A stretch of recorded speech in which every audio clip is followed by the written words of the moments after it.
live on YouTube, and listen back on Spotify. This is the World of Football podcast.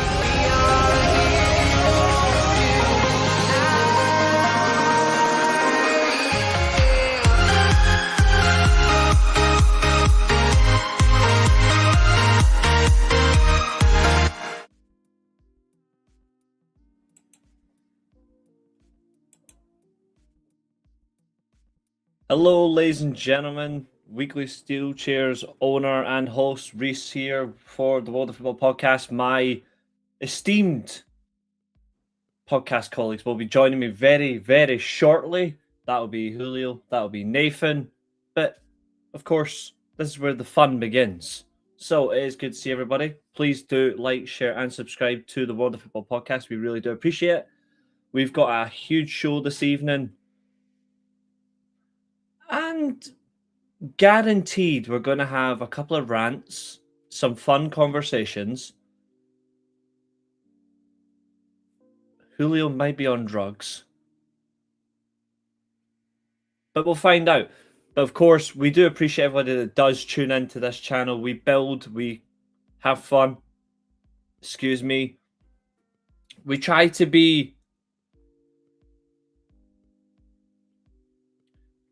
to have as much of an open debate as possible, but to be fair, we are so quite well aligned in terms of views that you're already winning, unless you're a Everton fan. No offense, James, who's actually in the chat. That's really peak timing. We really do want to make the most of this, and we certainly are here for it. So thank you, one and all. Unfortunately, I don't have the channel link for YouTube, so I can't actually do what I wanted to do, which is make James a moderator, because James supports every single channel that we're all associated to. Like, he is literally the most loyal guy I know when it comes to YouTube in terms of supporting channels. He is that guy. But of course, I have written a massive description for the channel. Yes, that took me about 5 minutes, which is longer than Manchester United's defence.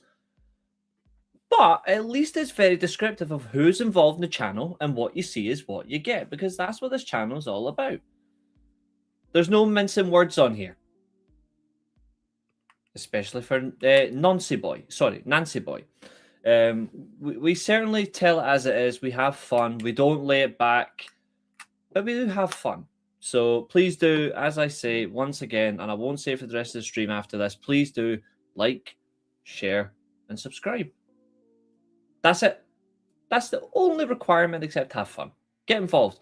This is football, but if you do like other podcasts, other types of contents, most involved, you can certainly get involved. I have a wrestling channel. If you like wrestling and gaming, which is just here, the Weekly Steelchair. I am live after this at 12:45. I am doing a TV watch-along. If anyone wants to join, even for that, you're more than welcome. It could be 5 minutes, 10 minutes, the lot. I'm also with that on Twitch. I'm on Kick, so I streamed all of that. Nathan, of course, NWYMT on YouTube. Julio, who'll be here shortly as well. He's the Red Brew Review. Obviously, the founder of the podcast, which is a certain Mr. Douglas Horn, where he horns it in the worst way. Just kidding. Probably the most inclusive individual, apart from many people I know and myself, on YouTube, particularly football YouTube. He is the founder of this of this podcast. He is the reason it's now moved on to a channel. It's now a build-up. It's a bold way to go. We have listed him, of course, in the description. Of course, Julio in the chat as well, my man. Yeah, waterfalls, rivers, streams, rainfall. It all builds up.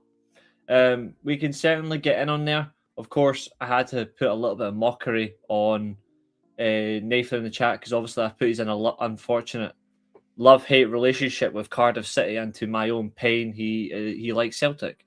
But this is what we are. This is what we do. We are passionate football fans. We don't do it any other way.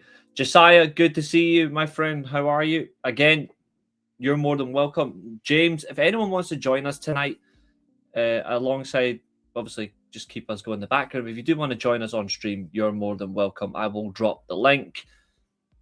We do love having people on here, and because we like to just talk football, and we do football quizzes on here. We do relevant discussions. We really tear football teams apart. We really don't have any other way about it. What you see is what you get with us.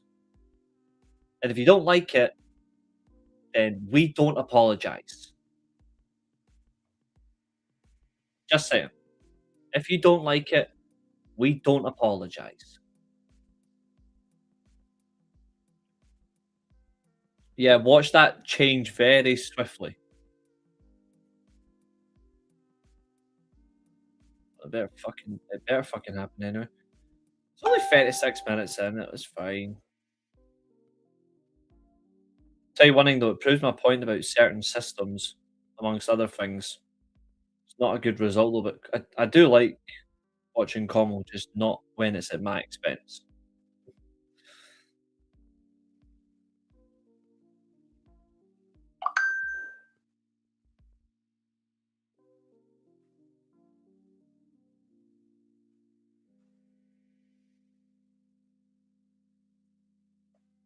Here we go.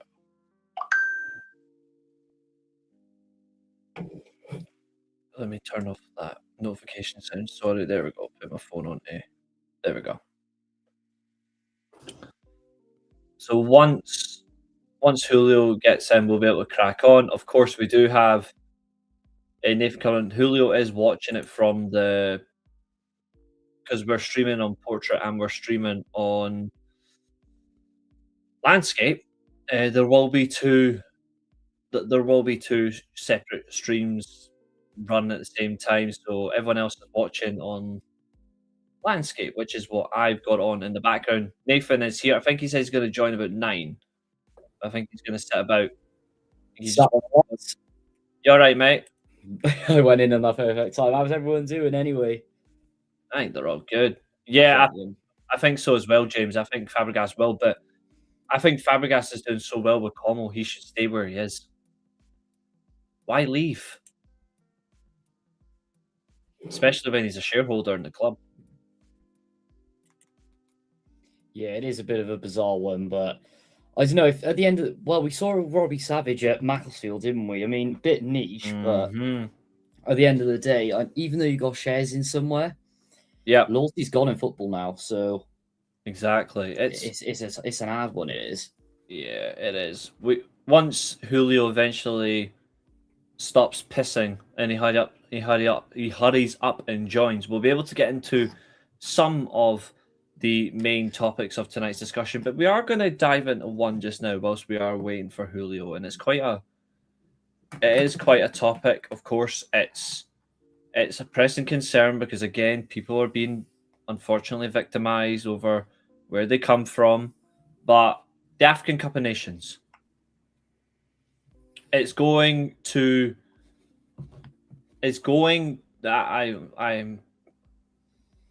thankful I'm good friends with a lovely Tunisian man who told me he's actually not happy about the fact that it's going to every 4 years. So this will now run in the same length of time as the Euros and the World Cup. And obviously the Copa America as well. It's not healthy for international football. It's not healthy for the growth of the African game.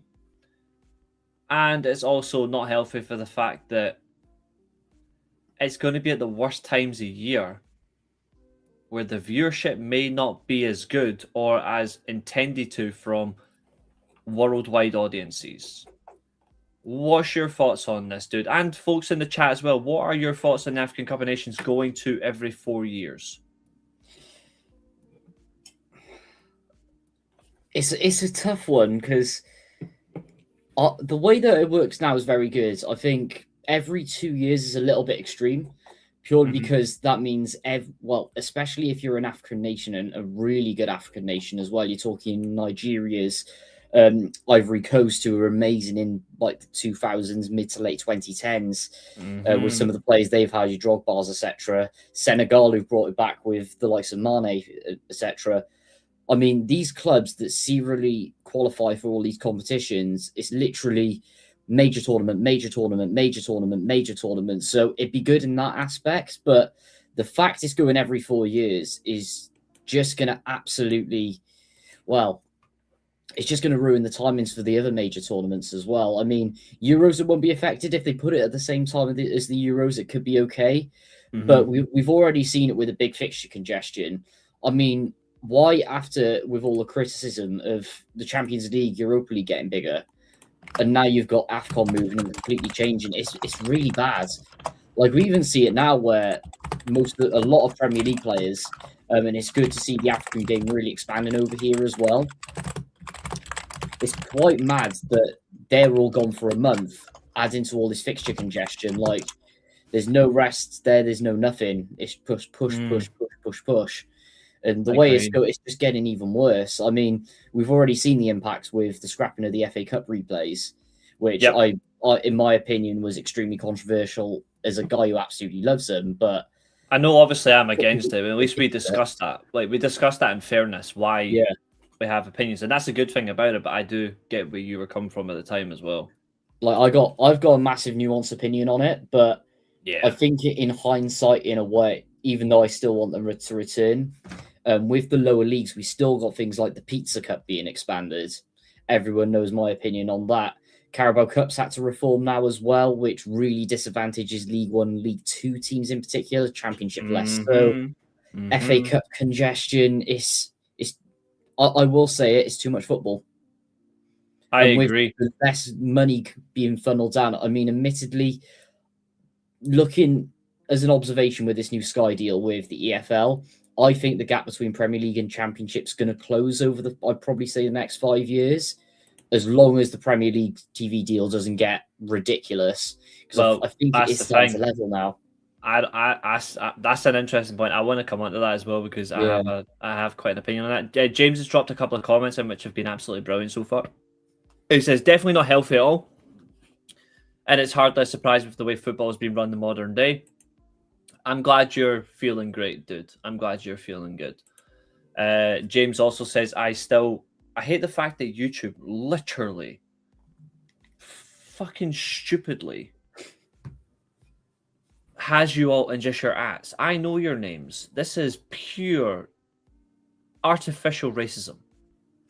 It's not my doing. I still remember Arsene Wenger saying we should have a World Cup every 2 years, which is just plain insanity. Step forward delusion. Remember, this is also at the time when Arsene Wenger was not like doing what he does. Well, he claimed he does best. He claimed he was winning trophies, and he said this when he was winning hee-haw. So, specialist in failure, specialist in delusion. That's what I was going to say. He is the specialist in failure, so...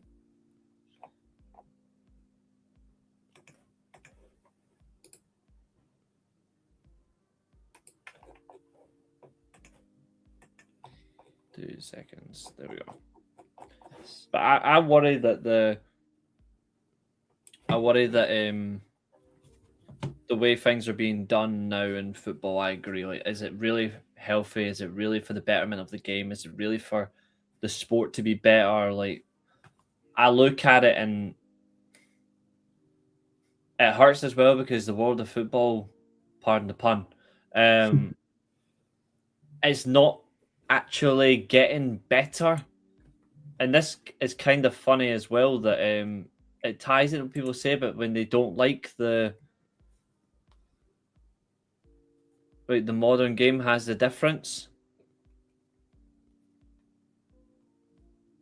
And I think that's the problem with the game as well, is people's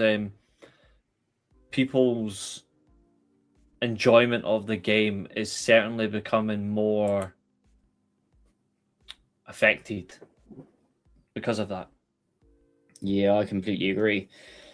I mean, I'm a big believer, especially with football as well. The legend is here. Yep. I'm a big believer, especially with football, and this is just in general in life as well. If it ain't broke, don't fix it. And Yes. why are we seeing, especially, I'd probably say since 2018, why are we seeing all these officials from UEFA, FIFA, just trying to break everything, in some aspects, the FA as well? I mean, and it's not even decisions for the better for me. It's just things, but it's just their constant lack word. of it's their lack of ineptitude. Julio, good to see you, brother. All that money. You are looking really good. Also, congratulations, mate, on with uni. Congratulations as well. So I thought I'd Legend. just drop that one in for you. I gave him a very nice introduction, folks. I'm doing no further. That's as much as gets out of me. But it's good to see you, mate. Hope you're doing well. Welcome in.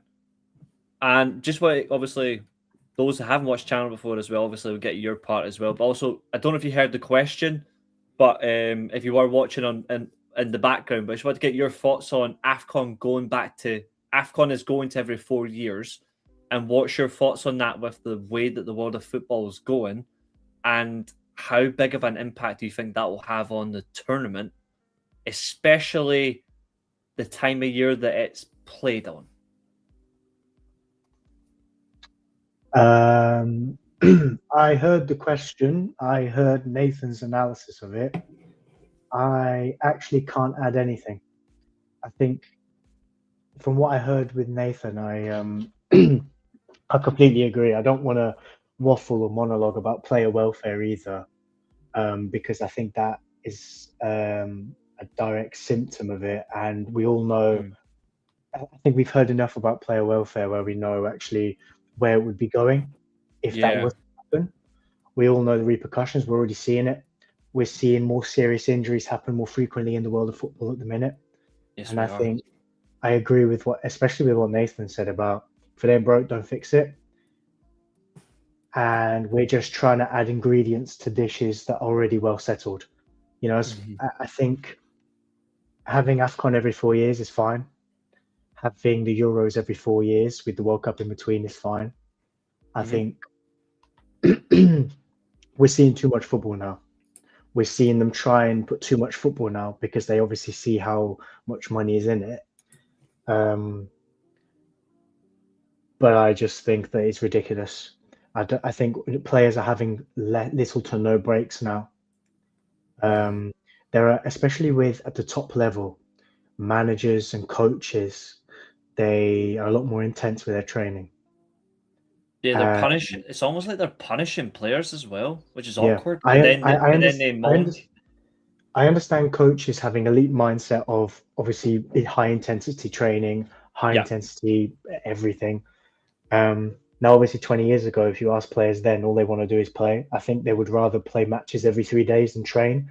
Yeah. But that can only go for so long. It's not sustainable. There are players out there. Excuse me. I'll give you an example, just not related to AFCON or anything. Ruben Neves.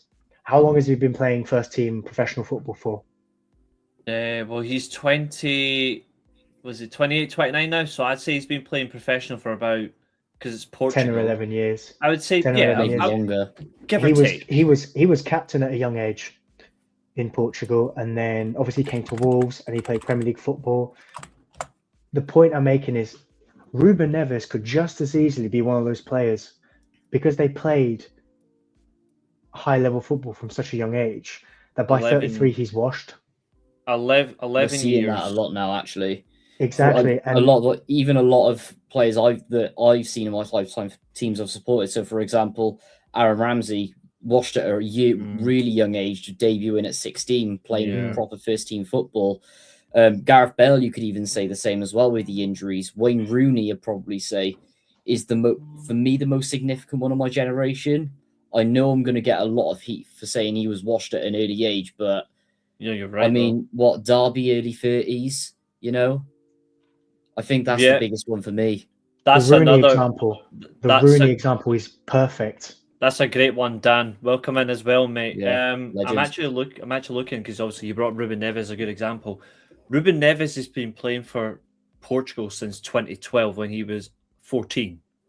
That was under 15 Portugal squad in 2012.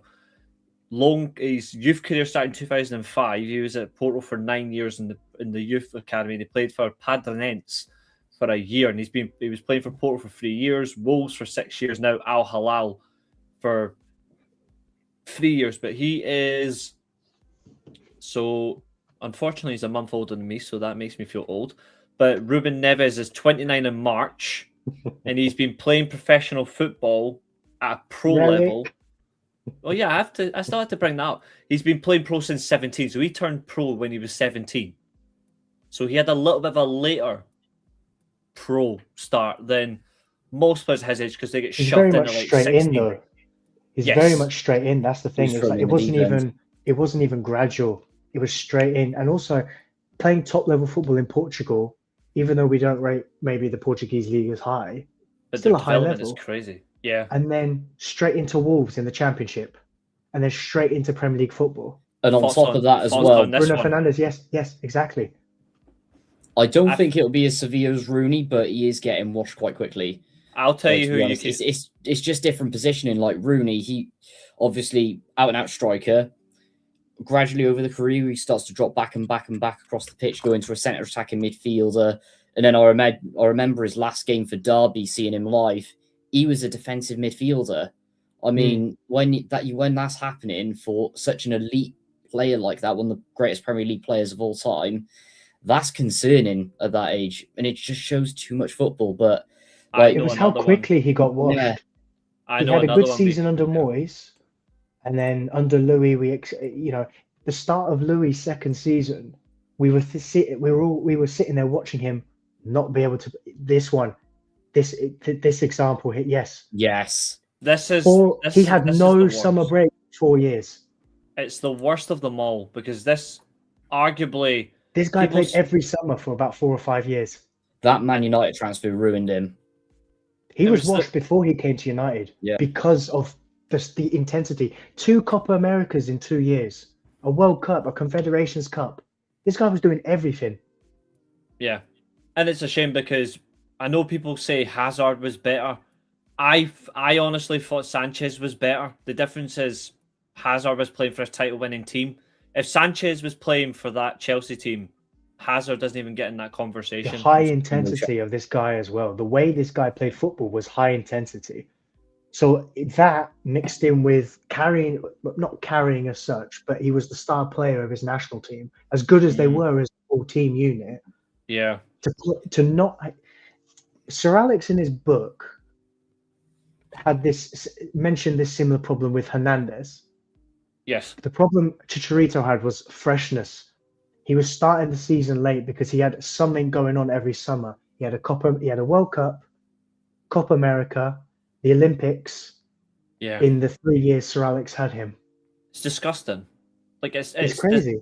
It is disgusting. And for me, I mean, this is a prime example. I'm just a fan of Sanchez. I've actually been defending Sanchez a lot against Man United fans recently, which is wild. But he wasn't as bad as people make out Man United. The problem is, it might not look as good for the return in terms of the money he was getting, but he was playing in a position where he was playing alongside somebody who was constantly complimenting space for him, so it makes no sense. Pogba and Sanchez didn't work left on left.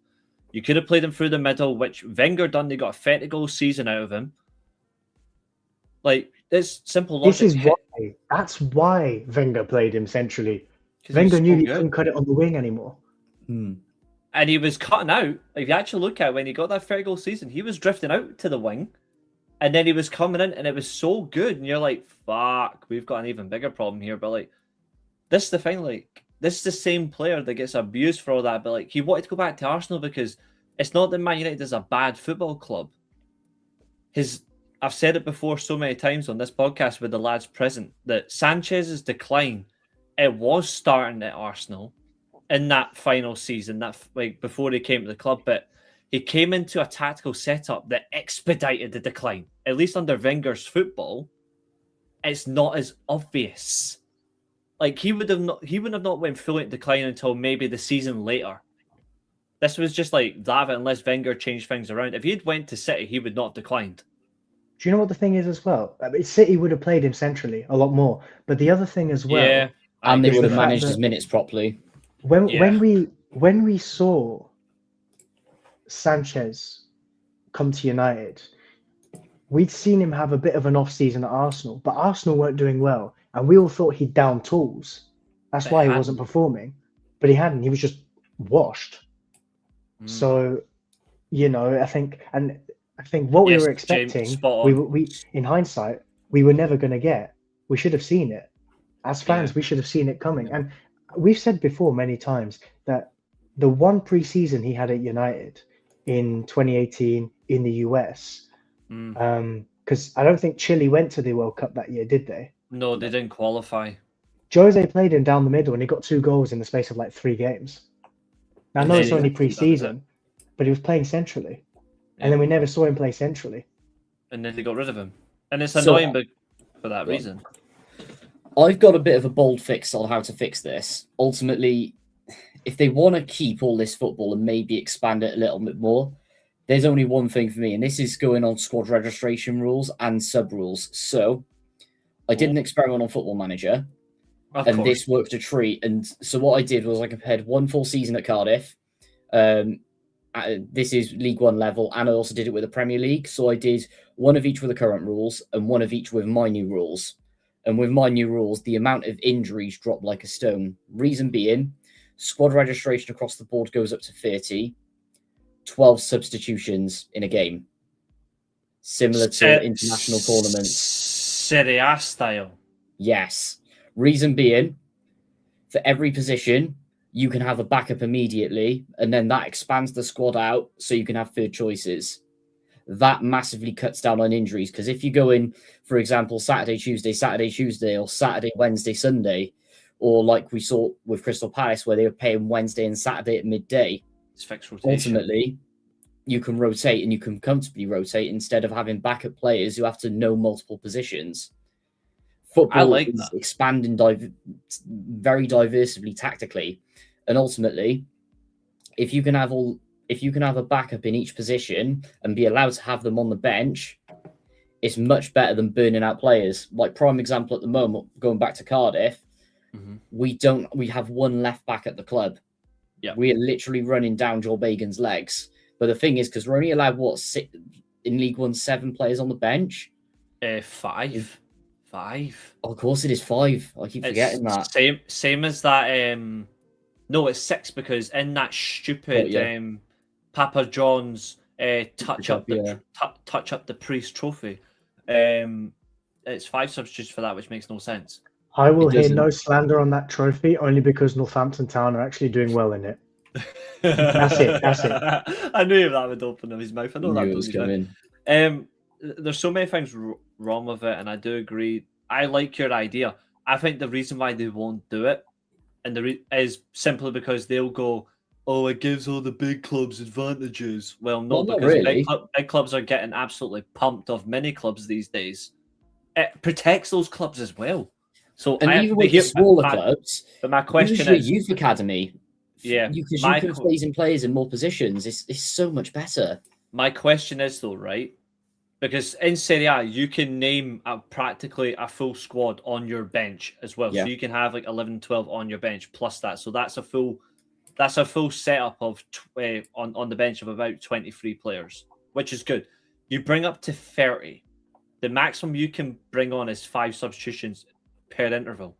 Are you increasing it to 7 subs a game? Because you can't mathematically throughout the game bring on 12 subs, because then you're getting Arsenal for 15-minute matches for injury time, and then we're all going to hate football. Exactly. So what's your increase? Is it 7? Is it 8? How are you basing it? And do you believe it or not on halves? Bold take. I'm sticking with 5 over 3 intervals. Okay, but there's more variety throughout. Yeah, it stops time wasting. And in addition, the one thing I would change is injuries. You get a free substitution right off the bat, but that has to be physio and 4th official's decoration. Decoration, what a word that is. Oh my God, I'm still used to Christmas. And also in the first half, it doesn't count. All right, okay, that makes sense. So that expands it out a little bit, and that also allows protection for injuries where, say, for example, managers, where they're really burning out certain players, that will force them to take them off because they have an opportunity to pretty much replace them and not be punished for it, especially if they've got a knock or something. But this is why Maresca literally fell out with the board at Chelsea. Yeah, because of this kind of thing. The medical staff were making recommendations that he wasn't following. I worry with rules like this, though. I say I worry, that's probably the wrong word about it because it doesn't really concern me. But I think we will really see who's negligent, who's been the poorest in leagues at squad building. Because we have seen teams come up, for example, and spend big money on individual players who, if they get injured, like Wolves when they first came up, or Leeds when they first came up, it was poor squad building. You were seeing them spend 20 to 30 million pounds on individual players, but still have Championship to League One quality backups for the first year.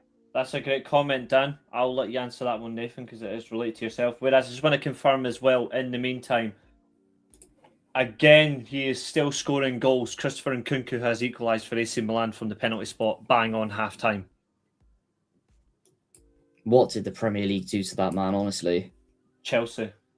Absolutely.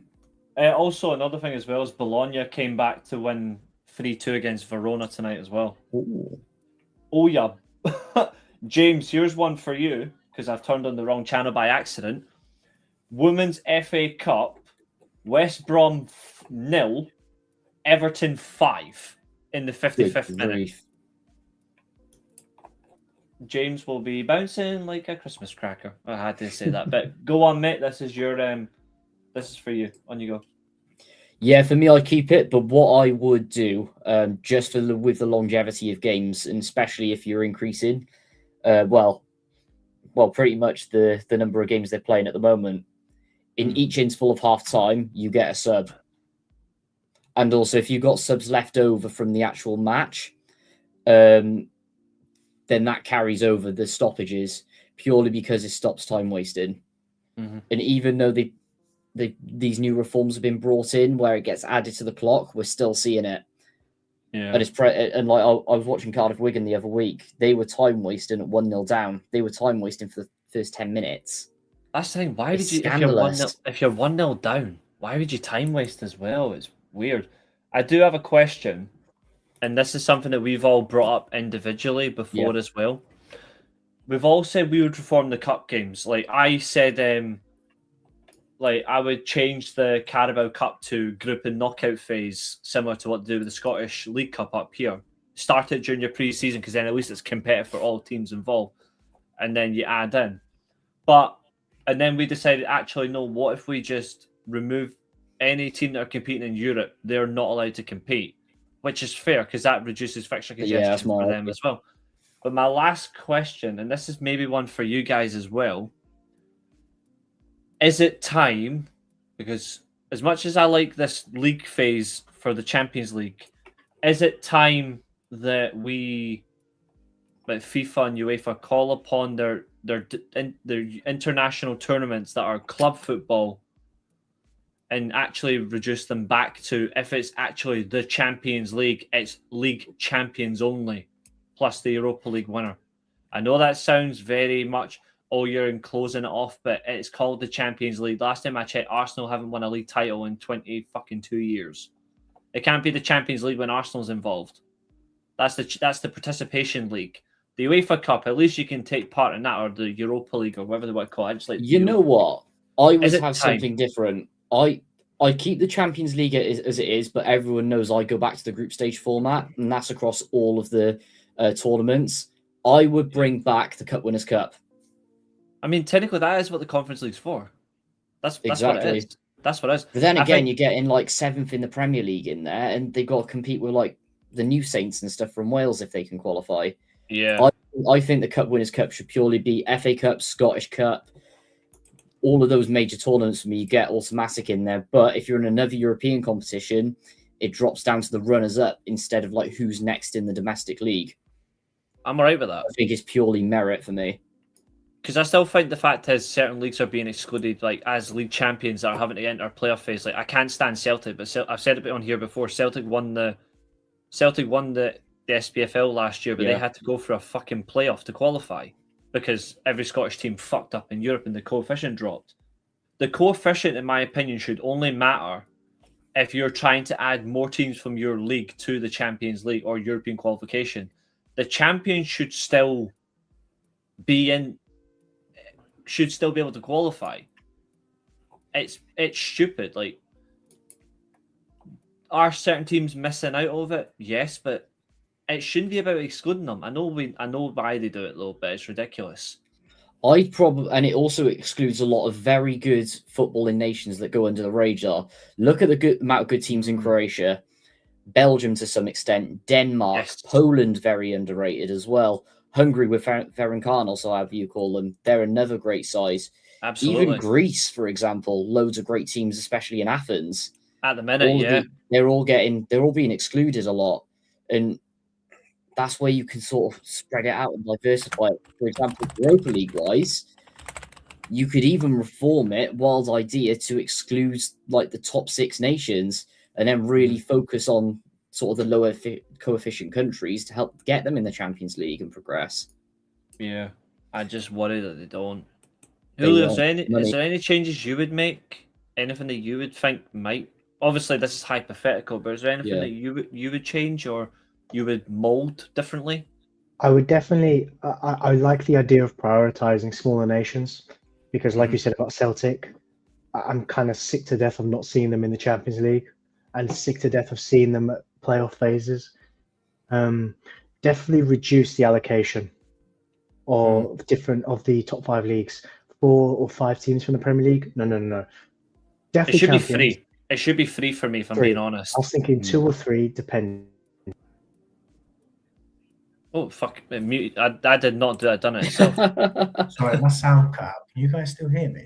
I can hear you, yeah. I think it just muted yourself automatically. Okay. That's a first. That's a first. I'll fix my technical difficulties in a moment. What I will finish on simply is that definitely the Cup Winners' Cup had a reason. And I think something like that can be used just away from if it's the FA Cup or League Cup, Europa League qualification. Maybe give it 2 Premier League teams, and then if you win the FA Cup or League Cup and you're not the top 2 teams in the league, then you get Champions League qualification as well. It's not a bad idea. That's a very good idea. I got 2 more points to add. One of them is for something I saw on Twitter, which needs to be discussed about FA Cup. And another one I've brought up before, and I can't believe the English FA blocked this, but to grow the game in Wales, personally, I think the big Welsh sides, we have to join back the Welsh Cup, and then whoever wins that gets a punt into Europe for me. Because ultimately, ever since the Cardiff, Swanseas, Wrexhams, Newports, Merthers, ever since we've been excluded from the Welsh Cup in the 90s, obviously, European football in Wales has been diabolical, minus TNS qualifying last year, but it will boost attendances. Like, look at the amount of sides that went bust in the noughties and 2010s in the Welsh leagues. I mean, attendances are creeping up in the north, in the south, not so much. But for me, if you get the big clubs back, imagine some of the away days, imagine some of the rivalries, and imagine how much money's going to funnel in to the league. Say, for example, if Cardiff get into the Conference League or the Europa League, for example, which we have discussed before, which we have discussed openly and fairly before. I wanted to bring up Dan's comment because I have a counterpoint to Dan's comment. I just want to see what he thinks, what you lads think as well. So Dan says 3 with possible 4 if you win the Europa League or Domestic Cup. So maintains the Europa League winner still qualifies. So I have a counter proposal. Your league champion automatically qualifies because they've won the league. They deserve it. Yeah. By that point, 2nd and 3rd must go through the playoff phases. They must go into 2nd place goes into the 3rd qualifying round. 3rd place goes into the round before it. So you actually have them like a round earlier, and they still have to qualify. Yeah. But they only get trumped if the same team that finishes 2nd wins the FA Cup. They go straight to the Champions League as well as a domestic cup winner, or they go into the Europa League, whatever we decide, like however you base it on. But if you have the Europa League winner in the league, instead of 3 qualifying teams, the team that finishes 3rd swaps out with the Europa League winner. The Europa League winner goes into the Champions League, which then equals just 3 spots for the Premier League. Yep. And then that means that club who would have been in the Champions League, similar to what happened with, unfortunately, sorry, James, I have to bring this up, similar to Everton and Liverpool in 2006 when they finished 4th. But obviously, Liverpool didn't even get close, but they won the most disgusting Champions League final of all time. So in reality, if they still win the Europa League, they replace the 3rd qualifying team. They've worked hard to get there, but rightly so, the Europa League winner takes the place because they've won a European competition. Yeah. Thoughts on that, gents? I do like it. The only thing that I will say is it's a great idea and it will reduce the games, but I don't think UEFA are in the position to do it anymore purely because of money. Unfortunately. 100%. I was thinking that. Because it massively reduces the amount of football, amount of sponsorships, everything. Yeah. Papa Perez is not going to be happy. He's going to be he's going to be running all sorts. Because the thing with Real Madrid is their league record is poor, but their Champions League record is incredible. And I don't want to start saying that teams are entitled to the Champions League, but you know, Real Madrid do have a good success rate in the Champions League in the last 10 years. And they're not going to be happy with... I'm not saying let's cater just certain teams because they're European royalty, but at the same time, like, it's one of those things because Chelsea, Liverpool, and Manchester City have won the Champions League more recently than Manchester United, one of the biggest clubs in the world.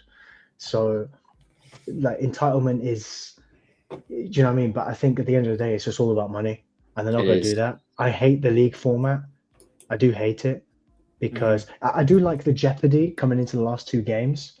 You know, will you qualify? Will you not? Just as easily, but reducing the number of games for me is important. Yeah.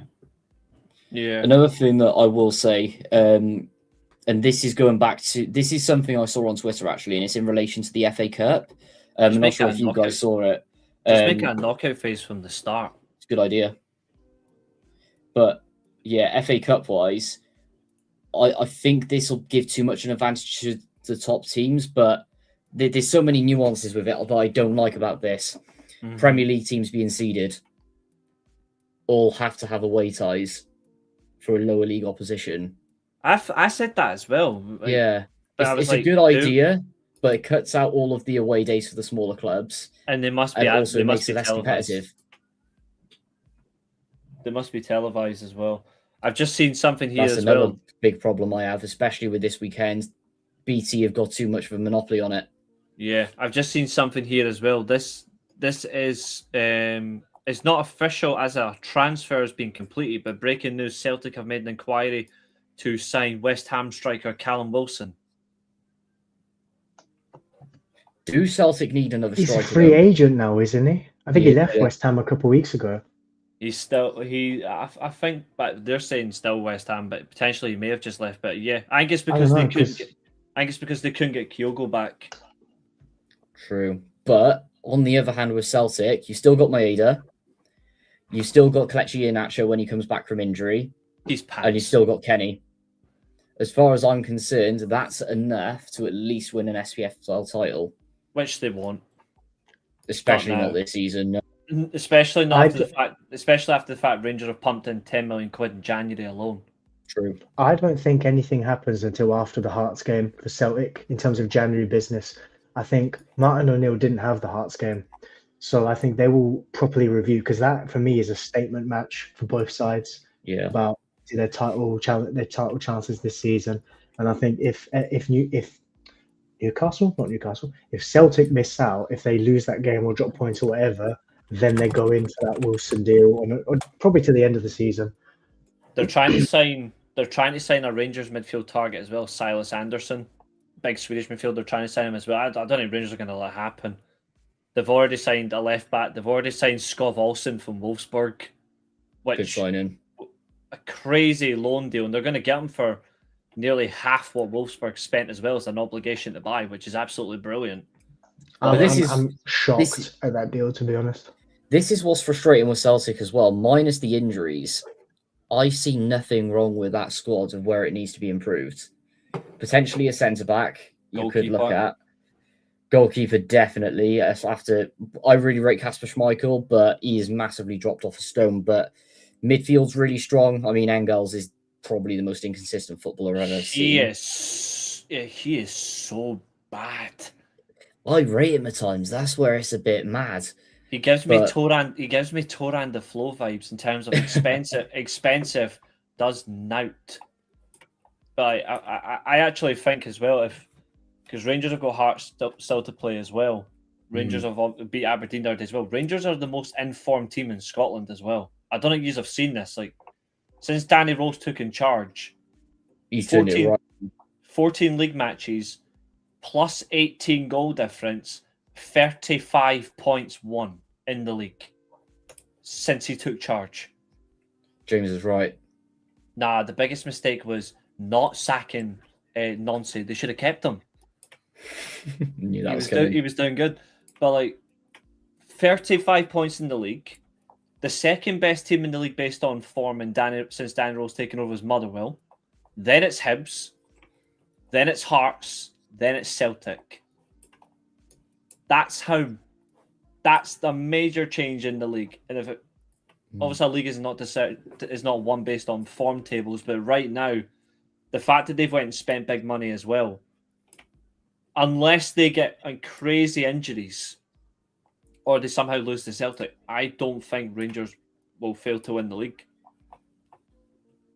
I said at the start of the season I didn't think Rangers would because of the absolute muppet in charge. And hold that, Josiah, hold that. AC Milan 2, Como 1, hold that, biatch. Knew that was coming. Just watching this again, but looking like 10 minutes into the second half, Milan have regained the lead. Oh, what do you know? It's a certain Adrian Rabiot with the goal. Julio will be getting all happy in a minute because he likes Rabiot. He likes him that much that he wants his ponytail. But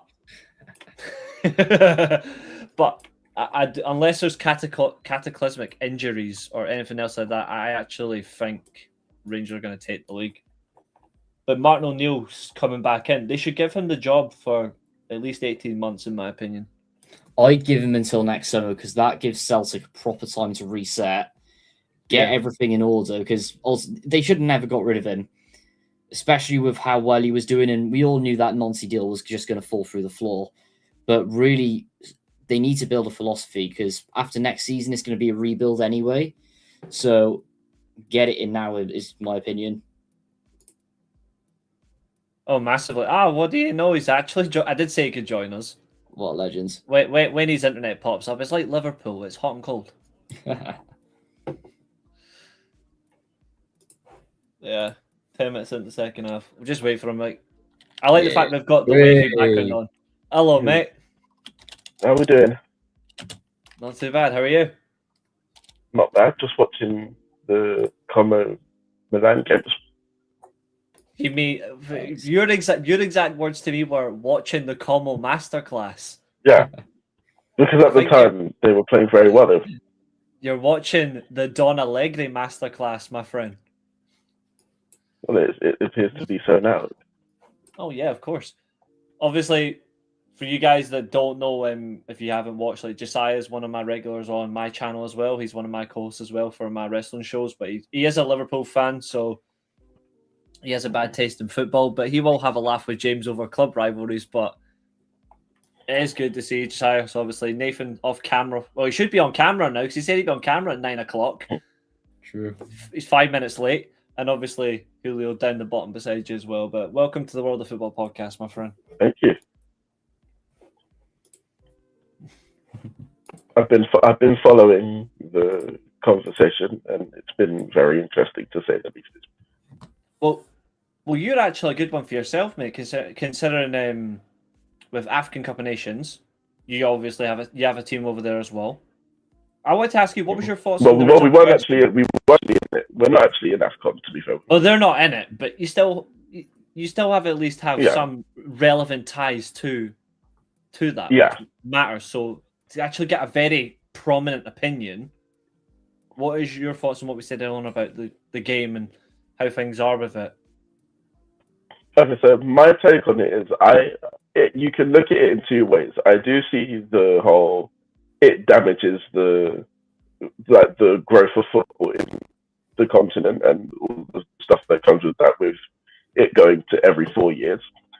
But at the same time, I do also kind of like how they're doing it in terms of player welfare, because now it seems like it's like they're going to be playing less frequently than they would be when you consider the international football as well as all the club football that we've got. Yeah, True. I think the Premier League needs to reduce its clubs. I know I've said that, but a few other leagues need to increase the teams, but I do think the Premier League has to drop to 18, because that'll at least remove some fixtures. I think that the Premier League should move to 18 as well, because if you think about it, apart from this season, it's pretty much the 3 teams that go up, go down. So there's no real point in having 20. If basically every 2 years you're having the same 20 teams in the league. Exactly. To be fair, we slag off the stripper clubs all the time. Well, I do especially, but I would like to see 18. Like, it's just how they do it, but it depends on the other leagues as well. Like, I think some of the other leagues have to drop numbers. Like the Championship has to drop numbers as well, because the amount of games they play is over excessive. But 46 is way too many. And on top of that as well, but you got, for example, FA Cup, Carabao Cup, and even then, like League One and Two. And then they got playoffs as well. Teams, and you got playoffs, Pizza Cup, friendlies. It's just ridiculous. And this is going to be an even bigger thing. This is going to be an even bigger thing this year as well, given how many Premier League teams have been knocked out of the FA Cup by these lower league teams. Massively. Mm-hmm. Yeah. I think that it does say a lot in terms of like the growth in the league and the welfare and the enjoyment of football, but it really is embarrassing that they love to come out and say, "Oh, we want to find new ways to improve the game," but at the same time, they're destroying the talent, and if you keep destroying it, you're gonna lose football fans from becoming football players. They'll just walk away. Yes. So it's even more painful. Now, of course, I have promised him the centerfold because he has a rant of his own. Not me. It's not Nathan. He's realised, oh shit, he means me. Bottom right. You could see the clock just working in my head and the cog, and then it's like, what? You saw the buffering thing, and then you realise, oh, we're there. You saw the light bulb. I've just seen Nathan's chat as well. No worries, mate. That's fine. We are going to do one thing that Julio has asked. It's one of the major discussions tonight, but Julio has his own words on it. We are going to talk interims. Dun, dun, dun. For feck's sake is all I'm going to say, but let's just make it more official. There we go. Hold on. There we go. Get me in the center screen and let me drop this down a bit. Hold on. Actually, hold on. Let me just turn that off. There we go.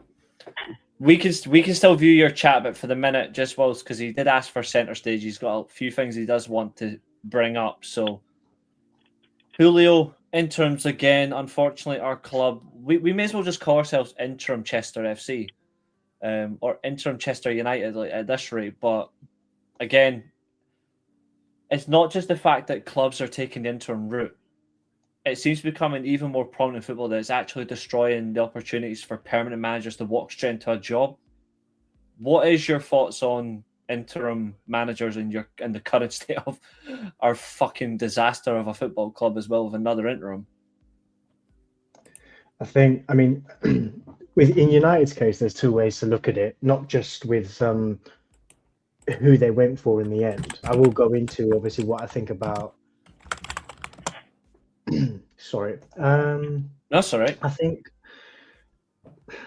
Michael Carrick obviously been announced. Obviously the fan base is in a bit of a malaise right now. Normally when you get an interim, there's a bit of a feel good bounce.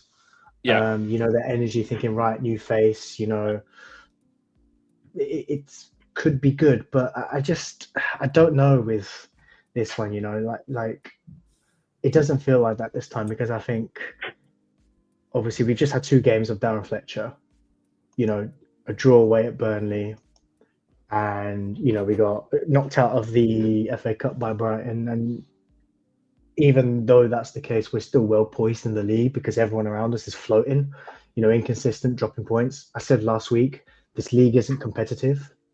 It's just crap. It is. And when you look at the fixture list, we've got Arsenal and City next, and we don't even know what the plan is. Are we reinvesting in January? What does this team look like in a month? They have came out and said, but I don't know if the reports are actually legit, if they're going to do it. But they say with Champions League qualification a possibility and the only target they have left, they are not going to spend. Which is stupid, in my opinion, because we could just as easily be sitting here in a month's time and saying 12th, 13th, we're looking desperate again. And then what's the point giving Carrick the job? Yeah, exactly. I mean, I'm getting Rangnick feels of when we brought Rangnick in on the interim and he started bringing these coaches with him, and I'm seeing people say it's good that we've got a fresh face that knows the club, but still, like, it doesn't feel like, and I'm just like, no, it feels like we've given a management setup for 6 months when that's not feasible. The interim job is always different to an actual proper full-time management job. And I'm going to put a video out on my channel, not just what I think about Michael Carrick's appointment, but actually what I think about an interim appointment is like and is about, because it's so different to the full-term gig.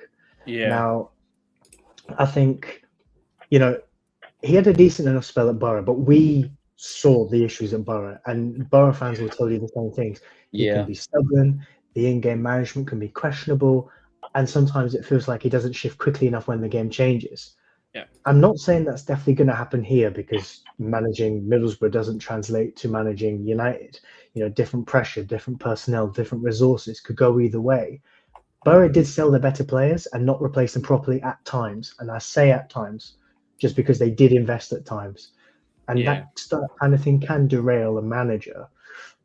But I'm not going to lie, some of the descriptions sound a little bit of PTSD inducing based on what we've just watched at United. So, like, for me at the minute with Carrick, it's wait and see, not blind optimism. But for me, the biggest issue right now is January, because it's the squad. Carrick isn't the biggest issue. It's the ownership and the squad. Mm-hmm. Because I'm looking at rivals being proactive.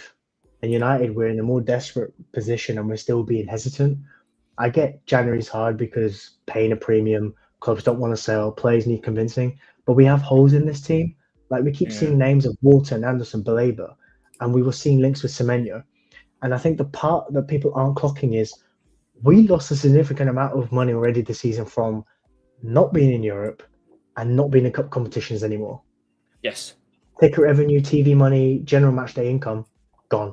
And this ownership already looks like they're penny pinching. Plus, they're trying to undo the Glazer era mess. How financially healthy are we actually going to be in the summer? Because we don't want to operate in a vacuum.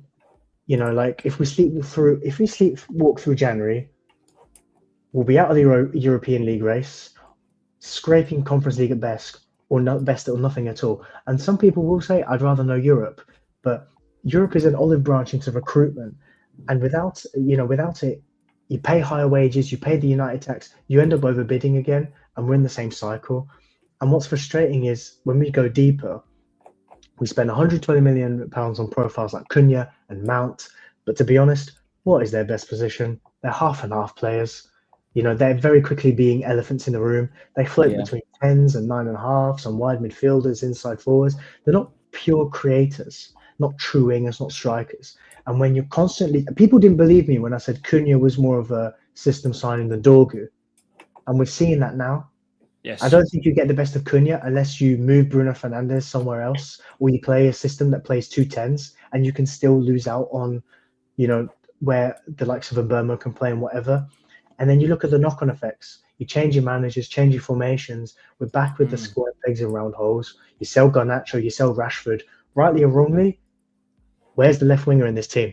Our only two wingers are Ahmad and Mbeumo. They're both right wingers. I think they're both going to start as well. I Yeah. actually have a feeling Carrott's going to play both, and Cunha might drop to the bench. He's almost got no choice because that's the only wingers we've got. And United are so good at fixing problems that we seem to create three more while we're doing it. He's not got the easiest start, but this is about Ineos because it feels like they're winging it at the minute, making up as they go along. They're being reactive, not proactive. I think the whole ownership has to go. Otherwise, nobody can really change under both Ineos and the Glazers. Like, it just seems to be a constant peril that won't change. But this is a great comment as well from James as well. To be honest, I wouldn't trust your recruitment team after the dross you brought the last several years, apart from Cunha and Mbeumo, who are at least trying to make an impact. Even Sesko right now, Sesko is scoring, but is that purely because he's been given a little bit of freedom? But how long is that going to last? He's been given freedom, but for me, he's been a bit of a flop with the way he's been playing. Yeah, I've expected a lot more from him, to be honest. I didn't. I think till the end of the season, his best chance is, we don't know who the new permanent manager is. Between now and the end of the season, Cunha has to get well into the 15 goal mark. Yeah. Not because it's about bringing a return back on the money he was invested in. He has to convince whoever the next manager is that we don't need to then go and spend more money on another striker, which is another problem at this football club. Especially with the lack of true strikers on the market at the minute as well. Yeah. Goal scorers. I mean, 10 years ago, loads of choice. Now, good luck. There isn't I actually argue that there's not a lot of elite strikers anymore, unless you're, unfortunately, Harry Kane. If you're Lewandowski, if you're like a Lautaro Martinez or converted Ousmane Dembele. But the best attackers, in my opinion, right now are inside forwards. Yeah. It seems to be the new meta in football.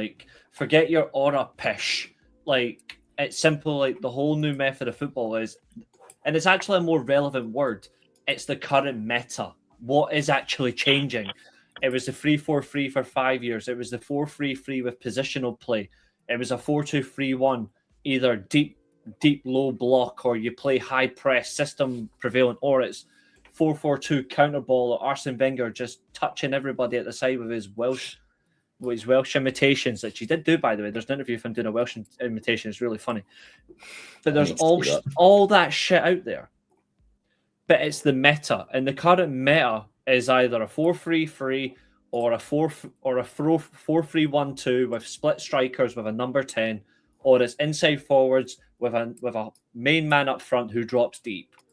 The number 10 has disappeared from football, which I fucking hate. It's going to be in the next 3 years, mark my words, within the next 3 years, the number 6 position will die. Yeah. Josiah's internet's killed him.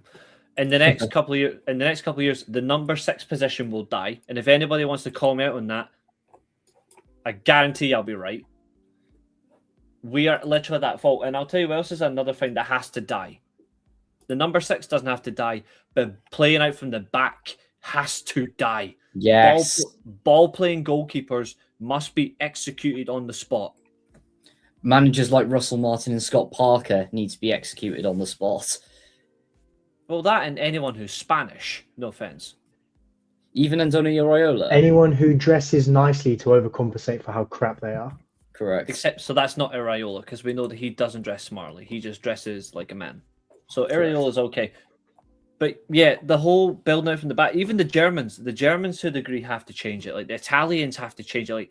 Going away from brought you to the dance is what ruins you.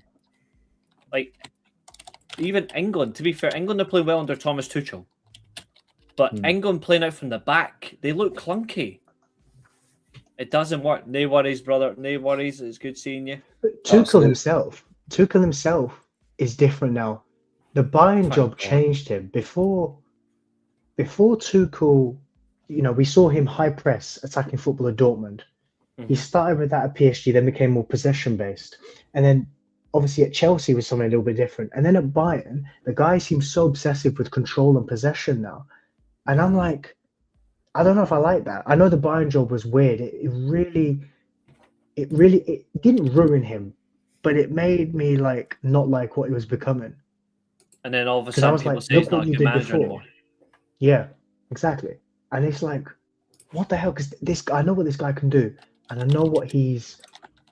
What I love about him is how adaptable he was at different clubs. He did something different, and then goes to Bayern. He's so obsessed with control and whatever, and it's like, don't go away from what you were so good at before. Yeah. The other thing, I want to make a point as well about the whole interim thing as well, because obviously we're discussing it now. Because like I said already, the interim thing is different. Is a different interim management is a different job, right? And I put a tweet out last week. Or no worries, Nathan. Have a good one, mate. I put a tweet out the other week, and I'm pretty sure Reece, you probably looked at it and thought, what is this guy on about? But I said that when Ollie got the job the first time round, right, regardless of whether I thought it was right or wrong, I wanted him to be our Heinkes really badly.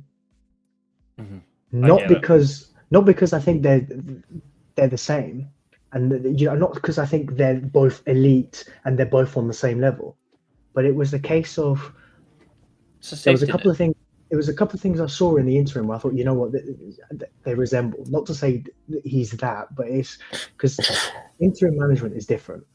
You know, the reason I would have had Ollie come back is not because he's some elite level tactician, not because he's the long-term solution, but he's already proven before he can create an immediate swing in morale, role clarity, and results without needing months of tactical installation.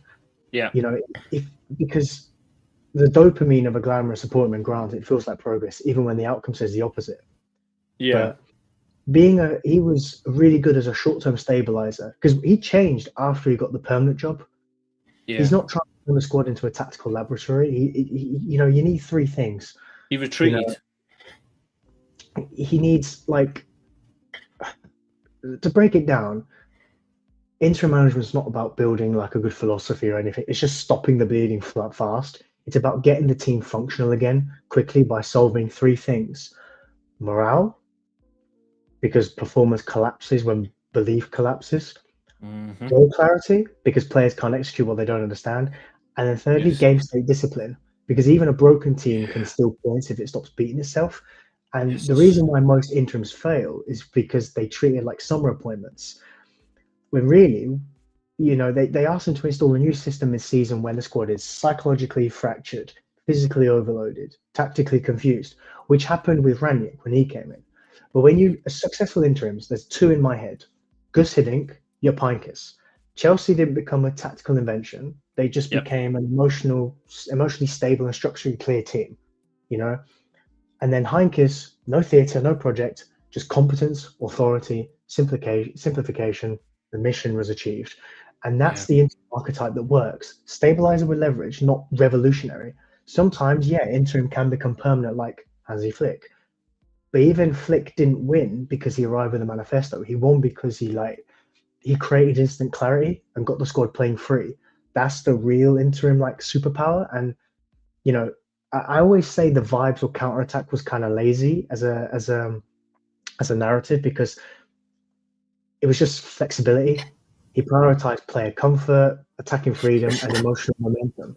Whether that makes him elite manager or not, regardless, counter-attacking wasn't the full identity. It was a weapon against teams like City or PSG. You know, the change, what we saw wasn't some amazing, innovative, tactical textbook thing. It was change the players looked like they had permission again. You know, tempo rises, risk-taking returns, attackers run harder. But we got a huge injury list because of the change in what we were doing. The entire team looked like they had oxygen, but that's not aesthetics. It's just psychology, and I think that is a primary currency. Trust comes from specifics, and I think what he did was he just simplified instructions, used the familiar structure, and gave attackers like flexible reference points in roles suited to their skill sets. You know, in football manager language, you're looking at maybe a less rigid duty map and more a front line where roles can blend, you know, a 10 who can float, not be handcuffed, security first midfield, then creativity. And United isn't a clean room environment. The Premier League is too fast and physical and adaptive for fragile systems to be installed mid-season. Cough, cough, Ruben Amorim. Which is why fantasy appointments are dangerous. But, I think he's not a micro tactical. Oli wasn't a micro tactical invention. It wasn't elite, but he was just maintaining morale, managing confidence, and getting players to perform near their ceiling. Yes. Which is why I would have had him back. I understand the reasons for not taking him back because the board can't afford to make mistakes, especially if they're past mistakes. Yeah. Only winning at PSG, that was almost an unavoidable mistake. Yeah. But if it wasn't going to be him, we were probably going to get Pochettino. Probably. So he was the cheaper option, and I'm not being funny, but the ceiling probably would have been the same either way. But Pochettino, for me, is more elite than Oli. However, like I've already said, here's the blueprint for interims, re-establish a simple match model with what you got, minutes with intention, and even recruitment alignment, if there is going to be recruitment. Yeah. So for me, it's I would have taken Oli back as like a logical as opposed to a romantic. None of this last dance nonsense, none of this, just because he comes in. We saw what he did in his interim. I wasn't expecting a 13-game unbeaten run if he did come back in. Yeah. But what I was expecting was he just come in and keep it simple, just lift the mood. That's literally all you need to do as an interim. And I worry with Carrick coming in, his four games were quite good tactically when he last did an interim gig. The interim before the interim. Yeah. But I worry this might become another Ranić in the sense of he's going to try and implement something. Now, if Carrick is smart, he won't do that, and he'll just keep it simple.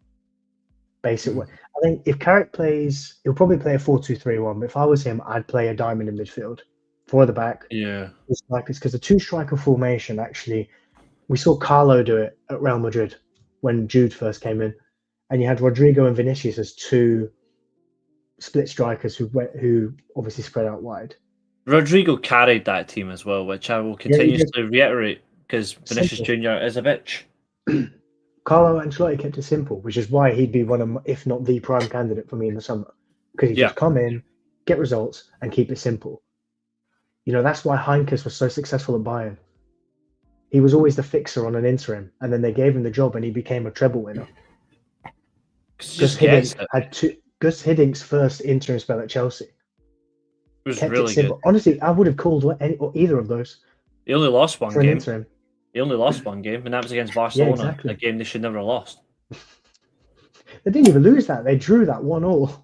I know, but it was technically a loss. I know it's technically a loss, but when you deep it, they won a trophy as well. True. And Chelsea fans and players begged him to stay, but he didn't. Yeah.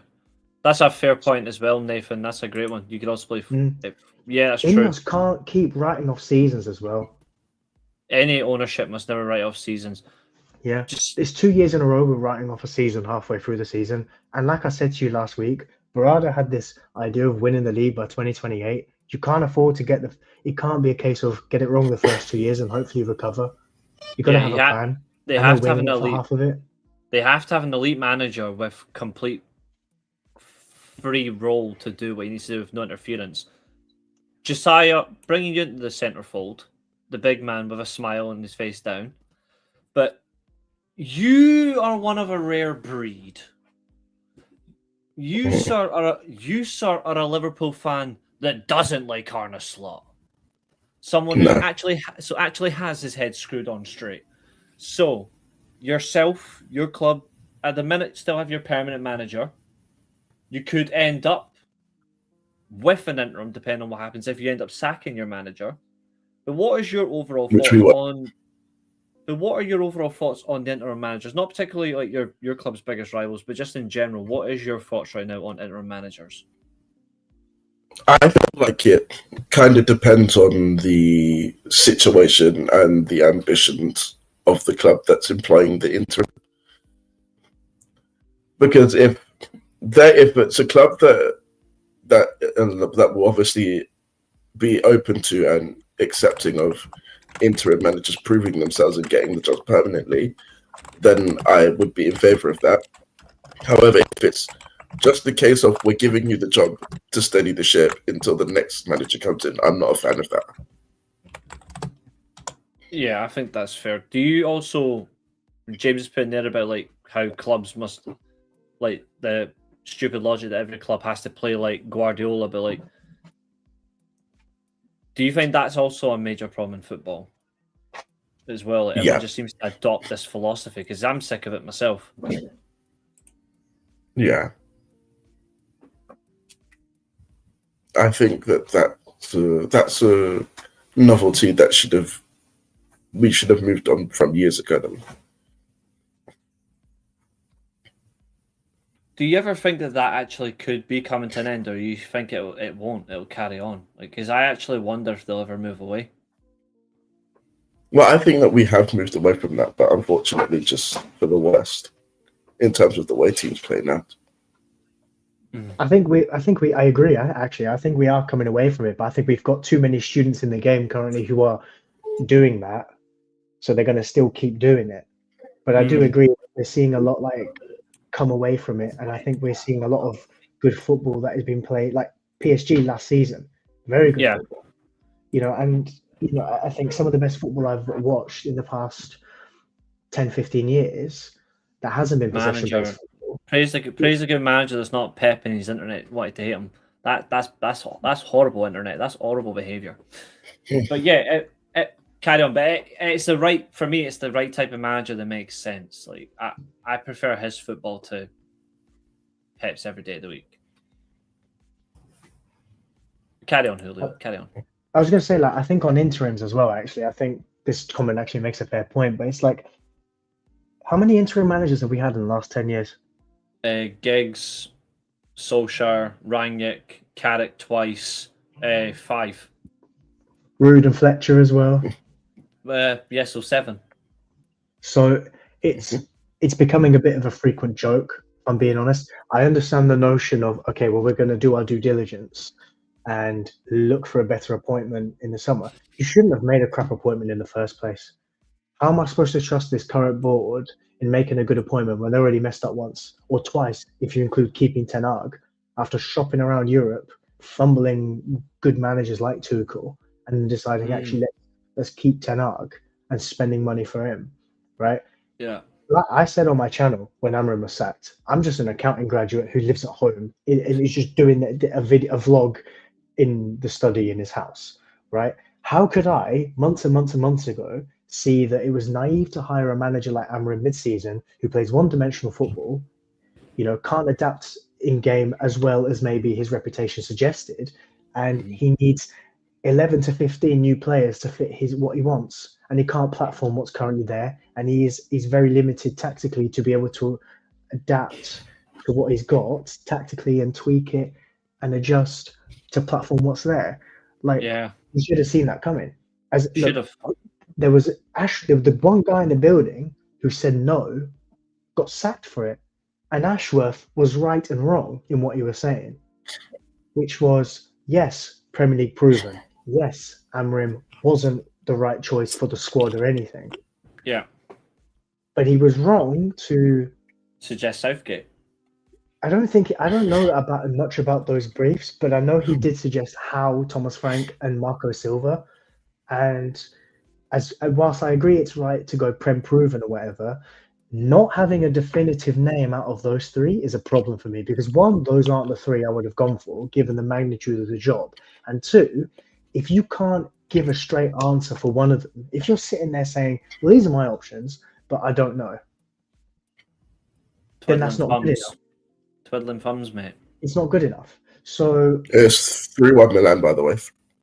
Yeah. It's actually a really nice goal as well. I've just seen it there. Rabiot second as well. Nice. But it's just, I find it ridiculous how we've wasted 14 months with a manager, and it was when he got angry in a press conference that we got rid of him, not because of the results. That's something I said last week. And I stand firmly on this. A manager should be allowed to come out. That felt very reactionary. Yeah. It was For me- reactionary from both parties, I think. Both the manager for doing that, because I think he was planning on resigning anyway, and he thought, actually, let me get my pay packet. And then, because what I say is the manager failed himself and Man United, but the board failed him as well. I've said before that you got a guy who needs wing backs and sixes, and not signing any when there's no good partnership in either position is malpractice. You can't bring in a manager. Like I said it last week as well. Technically, like no football team actually needs a. I've argued this before, and I said it to you last week as well on the show. That you look at Amorim's system. I've seen 3-4-3s that didn't require specialist players. It just requires good man management. It requires good tactical nous. And then there's some free at the back systems that does require specialist players. There's no scalability. Yes, for that manager, there's no scalability because you need to understand. Like I said last week, your blueprint's not going to be fulfilled 100%. So you need to be able to work. You need to show some kind of. This is why I respect managers like Conte. That's a great point. That's a great point as well, great James. Tactical acumen. That's another great point. It's just head coach. But they're not even good coaches. No, because they can't work with what's there. This here is not sustainable, in my opinion. I hate seeing those tweets. It took Arteta, Klopp, Fergie 5 years to get it right. It doesn't work in this modern era. We're in an era now where you need results quicker, and there's more money to get you to those results quicker. And also, Klopp showed signs of progress. We did very it quickly. Everyone was talking about, but we're creating more chances. We're scoring more goals. We're sixth. Right, okay. But we were based on the data, we were on course to concede our most goals in the Premier League era this season, if we stuck with Amorim to the end of the season. Now, I think they would have kept Amorim to the end of the season and then got rid of him. Personally. If he hadn't opened his mouth. If he kept his mouth shut in that way. Yeah. But then he did that. And I always think it's a red flag when in 14 months, there are many times where this geezer comes out in press conferences and goes, either I was thinking of resigning a few months ago, or if they don't want me, I'll walk away for free. You didn't though, did you? If a manager says that, that's another thing for me. I firmly stand on this. They preach to the these young hipster managers preach to the gallery too much. Just shut up and get on with it, please. If a manager comes out and says, oh yeah, I consider resigning, they should have been hauled into the office by their chief exec or their whoever they. It's not a good look for the. They should club, go and they should haul them in for the manager himself, for the board. If you can't cut it, you shouldn't be in this job. Yeah, and it is a problem, and it's funny enough that we have actually got Josiah on the channel as well, because you look at his club this season. He's been calling them out all season for how shit they are, but it's the same sort of things that Liverpool fans are saying. Oh no, it's not all Slot's fault. Well. It is, because Liverpool have only had one good game all season, and it was the game against Frankfurt, which conveniently they played the system that I said in another channel at the start of the season that they should be playing anyway. This season, Liverpool should be playing a diamond four-man midfield because they haven't got wingers anymore. I think as well. I agree with that, and also they front-loaded so much. The board failed Slot because they front-loaded so much. They still had deficiencies in the midfield and in defense, and they didn't actually replace those. And I was really hoping or some of that they wouldn't, so that they can be same as where we are. And we saw it. We saw it the first week of the season, which is why I criticize Arteta, because how the hell did you have 2 games to Liverpool, drop 5 points, and not go after them when they're probably at their weakest in a few years? You idiots. Because they're crap as well. Exactly. Like Arsenal are not a good team. Oh yeah, I've called them out regularly for how shit they are. I don't Still, rate as a manager, when you've got certain players, surely you think, right, let's go for them. Scumbags. And then again, Arteta's not a good manager. Idiots. Exactly. Idiot. The worst thing as well, I actually seen something the other day. It's quite funny that it's a parody account, right? Well, it says it's a parody account, but I'm starting to think it's not. They claim they're not a parody account. Unfortunately, they're called Russell with one L, so at least my name is safe. But this is an Arsenal. Yeah, I'm telling you, if Arsenal win the league this season, Arteta will be the worst manager to ever win the Premier League. Oh, what do you know? Wait, is this a legit source? El Parte Dazo de Cop, a Spanish news outlet, and they've posted Florentino Perez reportedly wants Jose Mourinho to return to Real Madrid. Now, who did I say yesterday should get the Madrid job?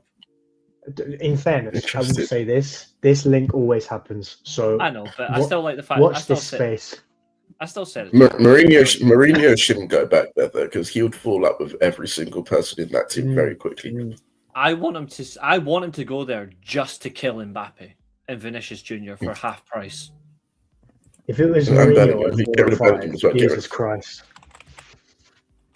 Vinicius Junior would probably be the first to go if he went there. He is a fucking weak-minded football player. He is so weak. Anyway, where's this tweet that this moron posted? Because honestly, it's just funny. I agree with what Josiah said though. If Arteta wins the league, because I don't think Arteta's ceiling is high enough to warrant a Premier League title. Because I think if Arteta left Arsenal tomorrow, what job does he get? I don't think he gets a top job anywhere. I think the most he gets is probably Everton after Moyes. I think he'd be good at building teams that could maybe creep into the top four on a fluke. But this is a manager who, out of the last 4 races he's been in, he's bottled 3 of them. And last year they didn't even turn up for the title race. Yeah. So not good enough, in my opinion. He's had plenty of chances to warrant. And I think Arsenal fans forget the managers can have ceilings, and Arteta is that guy. And this is just ridiculous. So this is the ding dong who claims that he's a bit. He definitely thinks he's a parody account. I'm starting to think he's not. This has to be rage bait, surely. This has to be rage bait. It gets worse. Be interaction. Well, so he's the best. He's the best manager in the world because he's not lost to Chelsea in 7 years. Please. I think it's funny how they say London will forever be red. Been in their banter era. It's funny how this other tweet here says London will forever be red. Yeah, when Manchester United comes to town, but London is blue because Chelsea's the biggest club in London. Yeah, just saying. And even if by some miracle Arsenal win the Champions League this season, Chelsea will still be the biggest club in London because they've got another one. And Chelsea have got every single trophy. Chelsea have got every single trophy known to football kind that you can win, except one trophy that they've not yet competed in. Chelsea band era has seen. Which one's that? Than Arteta's last. Zubamendi apparently is the best defensive midfielder in the world. He's not. Okay, hold on. Which competition have Chelsea not competed in yet for them to have not won? So they've won the Conference League, they've won the Champions League, they've won the Europa League, they've won it when they were. They've even won the Club World Cup now. They've not won the Intercontinental Cup because that's they have. When it was the old Club World Cup format is basically what the Continental Club is now. So they have won that. They've got 2 though. That's the thing. They've made it distinct 2, and the only winners. They've got the old one. They've got the old one, which technically is what the Intercontinental Cup is now, and then obviously they've got the new one that no one cares about. This has got to be one of the worst posts I've ever seen.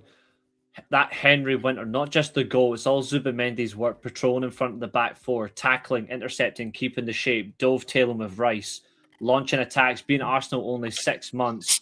Looks like 6 years he's at home. Can I ask you to do something for me? Can you actually go find Henry Winter tweeting that?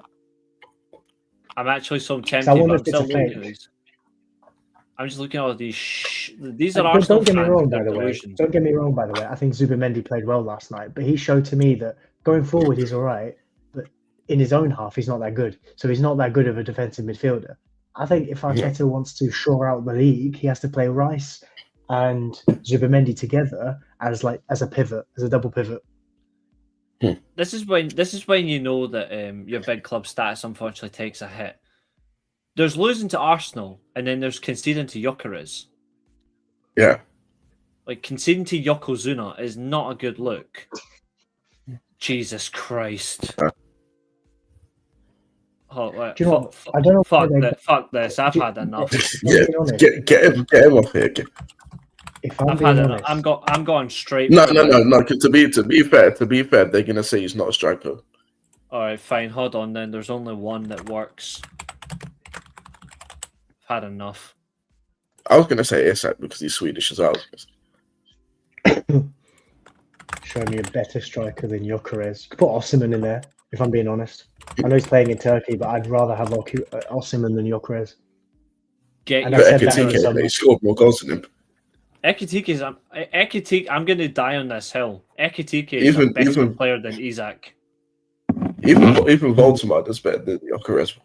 They think the dream's going to happen. Fuck off. But you know what's crazy? They're not going to win. For years- They're you know not going to what's win crazy? anything, man. Arsenal fans stuck their noses up for years at the FA Cup or the League Cup because they want to win the majors, right? And now they're gassing up winning a semi-final in one of the cups. But to be fair, they never turned their noses up. I don't care. They never about turned their the noses up at the trophy. FA Cup though, because that's their trophy. Apparently, that's That's No, their the only championship. thing that they're capable This of winning. manager didn't go past the 5th round since he won it.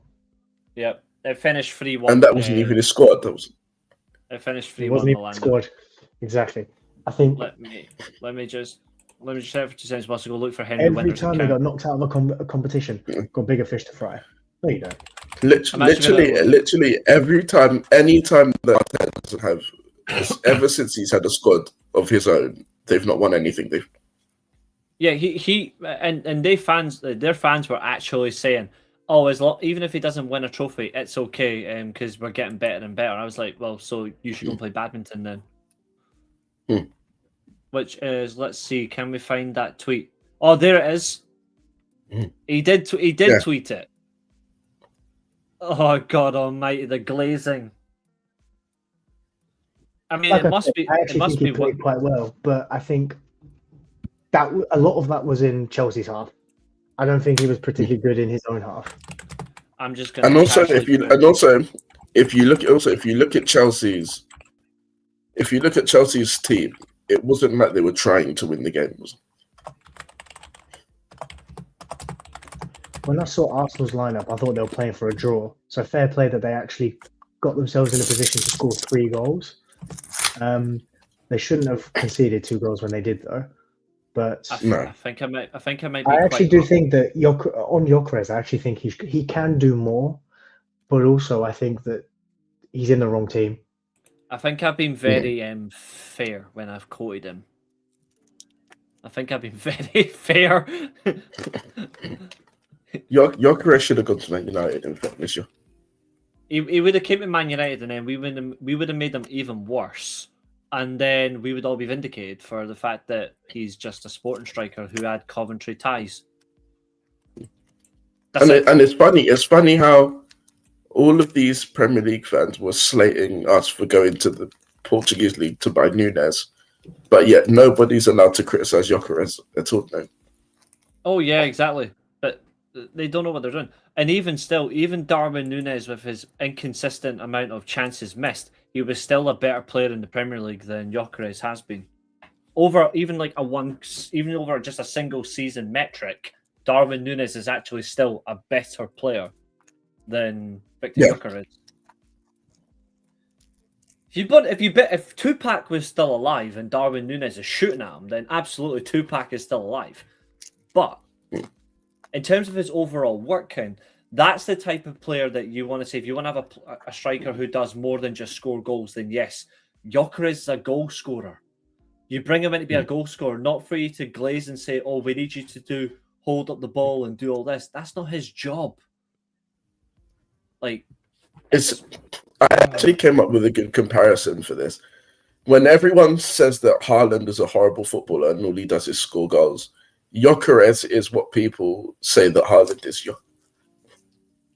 that's a very good point.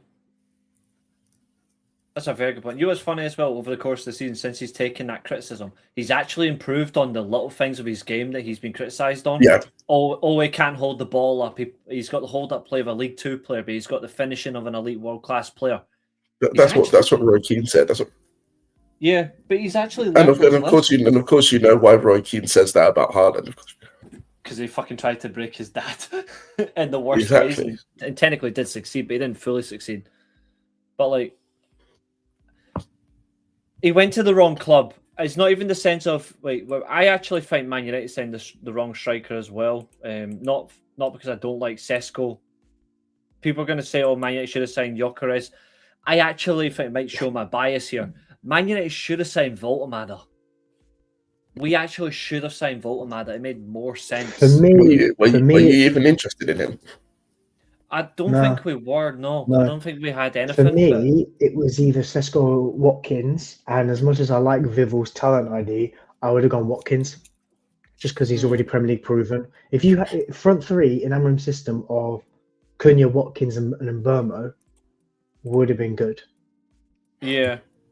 I actually think after you sign, maybe we went a bit too far. We needed midfielders, which I still reiterated on. We still needed defenders. We got a goalkeeper. Sesko could have came the following summer for any striker if they want a big man up front.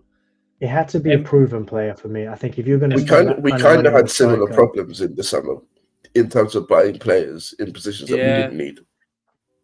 It's weirdly enough, for the same system that I said Liverpool should be playing, Man United should be doing the same, because we don't actually have a lot of good wide players. We have a lot of central players. I actually think we would benefit the same way. Yeah, because I was saying, for as happy as obviously I was with the Isak signing, we didn't actually need to buy him after we got especially Ekitike. after Ekitike. Yeah, he's a phenomenal player. Because I've been saying this to people since, considering Newcastle had already said no to selling Isak once we got Ekitike. Instead of having a debate and trying to bargain with Newcastle, we should have focused on getting Mark Gahey and maybe a 6. I agree. I completely agree, because as good as Gravenberch is, he has dropped off. Yeah, because if you consider the fact that we ended up getting Isak on deadline day anyway, at the time that we had got Ekitike, there was still like 6 weeks of the transfer left to get more players in before going back for him. Here poses a question, gents, that I want to ask you. Here poses a question. Is that simply showing the arrogance of the big clubs, that they think they can just get away with it because they think fans will knuckle under? Or do you think simply it's because they just don't care? Because simply put, like, there's only a certain handful of clubs that actually try and go and fix their problems, but the rest of them don't. You know what I mean? I like, definitely think it's the case of arrogance there. Because it is annoying. Like, because when you think about it in the best way, like, Man United are renowned for playing wide players and attacking football. We don't actually do it as well right now.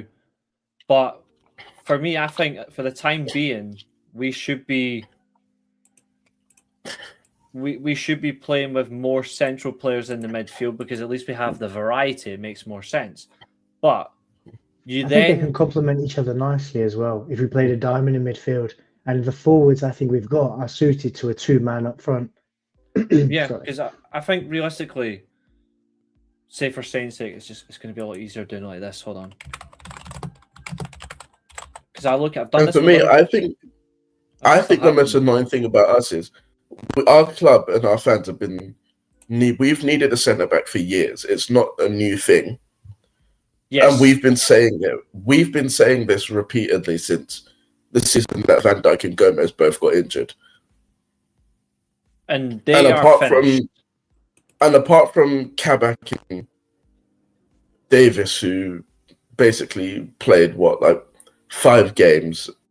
Kabak played about 5 games. Davis never played for us. Apart from that, the only centre back that we've signed in the last 5 years is Kanate, who's leaving at the end of the season. Mm-hmm. I think it does show just how poor. What the hell? 1 second. Is that your cat again? No, I think on TNT Sports they're playing Real Madrid versus Barcelona from the 2002 Champions League. No, this is 2000. The winner plays Valencia in the final, the semi-finals. This is when Barcelona played a 3-3, 2-2. And Madrid played a 4-2-2-2, which was absolutely bloody hilarious. But Madrid won this game. It's at the Nou Camp. Madrid won this. They battered them. Then they went and beat Valencia in the final. But this is they definitely wouldn't be doing that now. No, they won't. What was I looking for? Yeah, I was looking for this because I I did something recently on another channel, and I stood by it about how certain clubs should play and how they look and how they act. I think right now, the way the game's playing, because inside forwards are such a prominent thing, the best way to get an inside forward to work is not playing a system with wide players. It's a system where the inside forwards are split strikers. It's actually the more effective way. So I agree. So I'll start with the club that I actually did first, because it was a Liverpool fan that asked me to do it on stream for them. So I was like, okay. They asked me for my opinion, and I was honest. So the exact lineup I did for them, I'll even show you so you guys can see it from scratch. When I did this for these, before I see this, I guarantee you that I've seen this exact same formation. Well, it's still the 4-4-2 diamond, which I actually still think right now is actually the most important system in football. And once people figure out why, we're actually happy. But when you actually look at it in a nutshell, so it's still the best. Well, top 2 goalkeeper in the league in Alisson. I am absolutely I'm not having any Arsenal fans saying that Ray is the best goalie in the league, because he's not. It's Alisson and Donnarumma, like plain and simple. Yeah. They're the best. And the third best goalkeeper in the league, in my opinion, is Lamens. Even though he's only been here half a season, I'm still going to say that. And he's conceded the same amount of goals as Onana did in his first 15 games. Yeah, mind you, when you look at it, he is getting beat from screamers.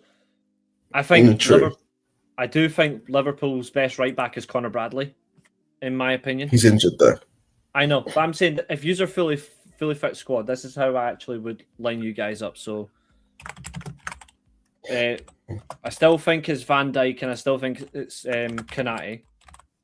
And then mainly because we can't rely on Joe Gomez to play week in, week out without getting injured or anything like that. Yeah. Then you've got, because if we could rely on Gomez, he would definitely be ahead of Kanai for me. Yeah. Robertson at left back. Holding midfielder, I think, considering the fact that it benefits well from a diamond, I think Gravenberch is there. Then, as a box-to-box midfielder beside him, a big player that I really do rate for Liverpool, and I actually like watching for international football, is Endo.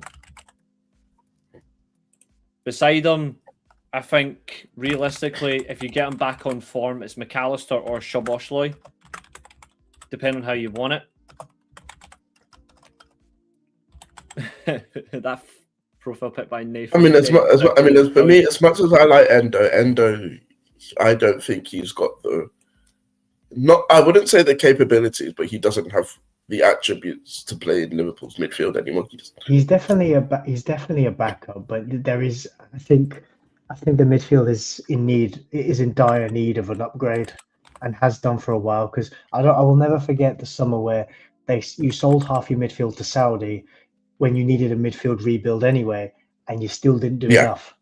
And Endo was an option, was only brought in as a cheap secondary option after you missed out on Lavia and Caicedo. You can even do so I think some more steel is needed in that midfield. As good as Gravenberch has been in that role, he still needs. It's more, like that's not his position. You've also got he's being made to play there because of the system that this manager wants to do this. Or if you're still playing that diamond, you can remove Gravenberch from the holding role. You could potentially put Curtis Jones there. He's actually a decent player. Yeah. And then you can put Gravenberch in the more box-to-box role. And then you could play either McAllister or Szoboszlai, or you can play Szoboszlai ahead of Wirtz. You can play Florian Wirtz as part of a front two. You can play as a striker. But your best front two, for me, I actually think this is your best lineup. I like Kerkez, but I don't think Kerkez suits Liverpool. I don't think Kerkez has been interesting for me. There are games where he plays really well, and then there are also games where he doesn't look like he knows what he's doing. Yeah, but because of the diamond system and the way it actually allows you to have control in the midfield, I do think that, in my opinion, I don't know what you think, but I think that's your best team. I think Salah doesn't contribute to your team anymore. In a diamond, I feel like in a diamond, if we're doing a diamond formation, for me, Frimpong has to be the right back. Because it allows you because then Robertson 100%. Can tuck in, because Robertson can tuck in, make a back three, and you can make it a front Yeah. 4 or 5. And also, and not only that, also the fact Frimpong's got more pace to actually get back than Bradley does. And I think Frimpong is very effective going forward as well. Yeah. Yeah. I only put Connor Bradley in there just because I think Robertson is definitely a better attacking fullback. To be fair, Robertson is obviously leaving, but you could still have Kerkez in there as well. He might not leave apparently. Yeah, it's possible. Do you I saw agree today- with the rest today of it, or he's- would you? I saw today that he said that contract talks have started, but he wants to stay, but it's like a end of season decision that he's going to make rather than making any decisions now. Fair enough. No worries, James. Catch you later, mate. Hopefully, I'll see you as much as you can for the watch along. Hopefully, is there anything about that team that you would change?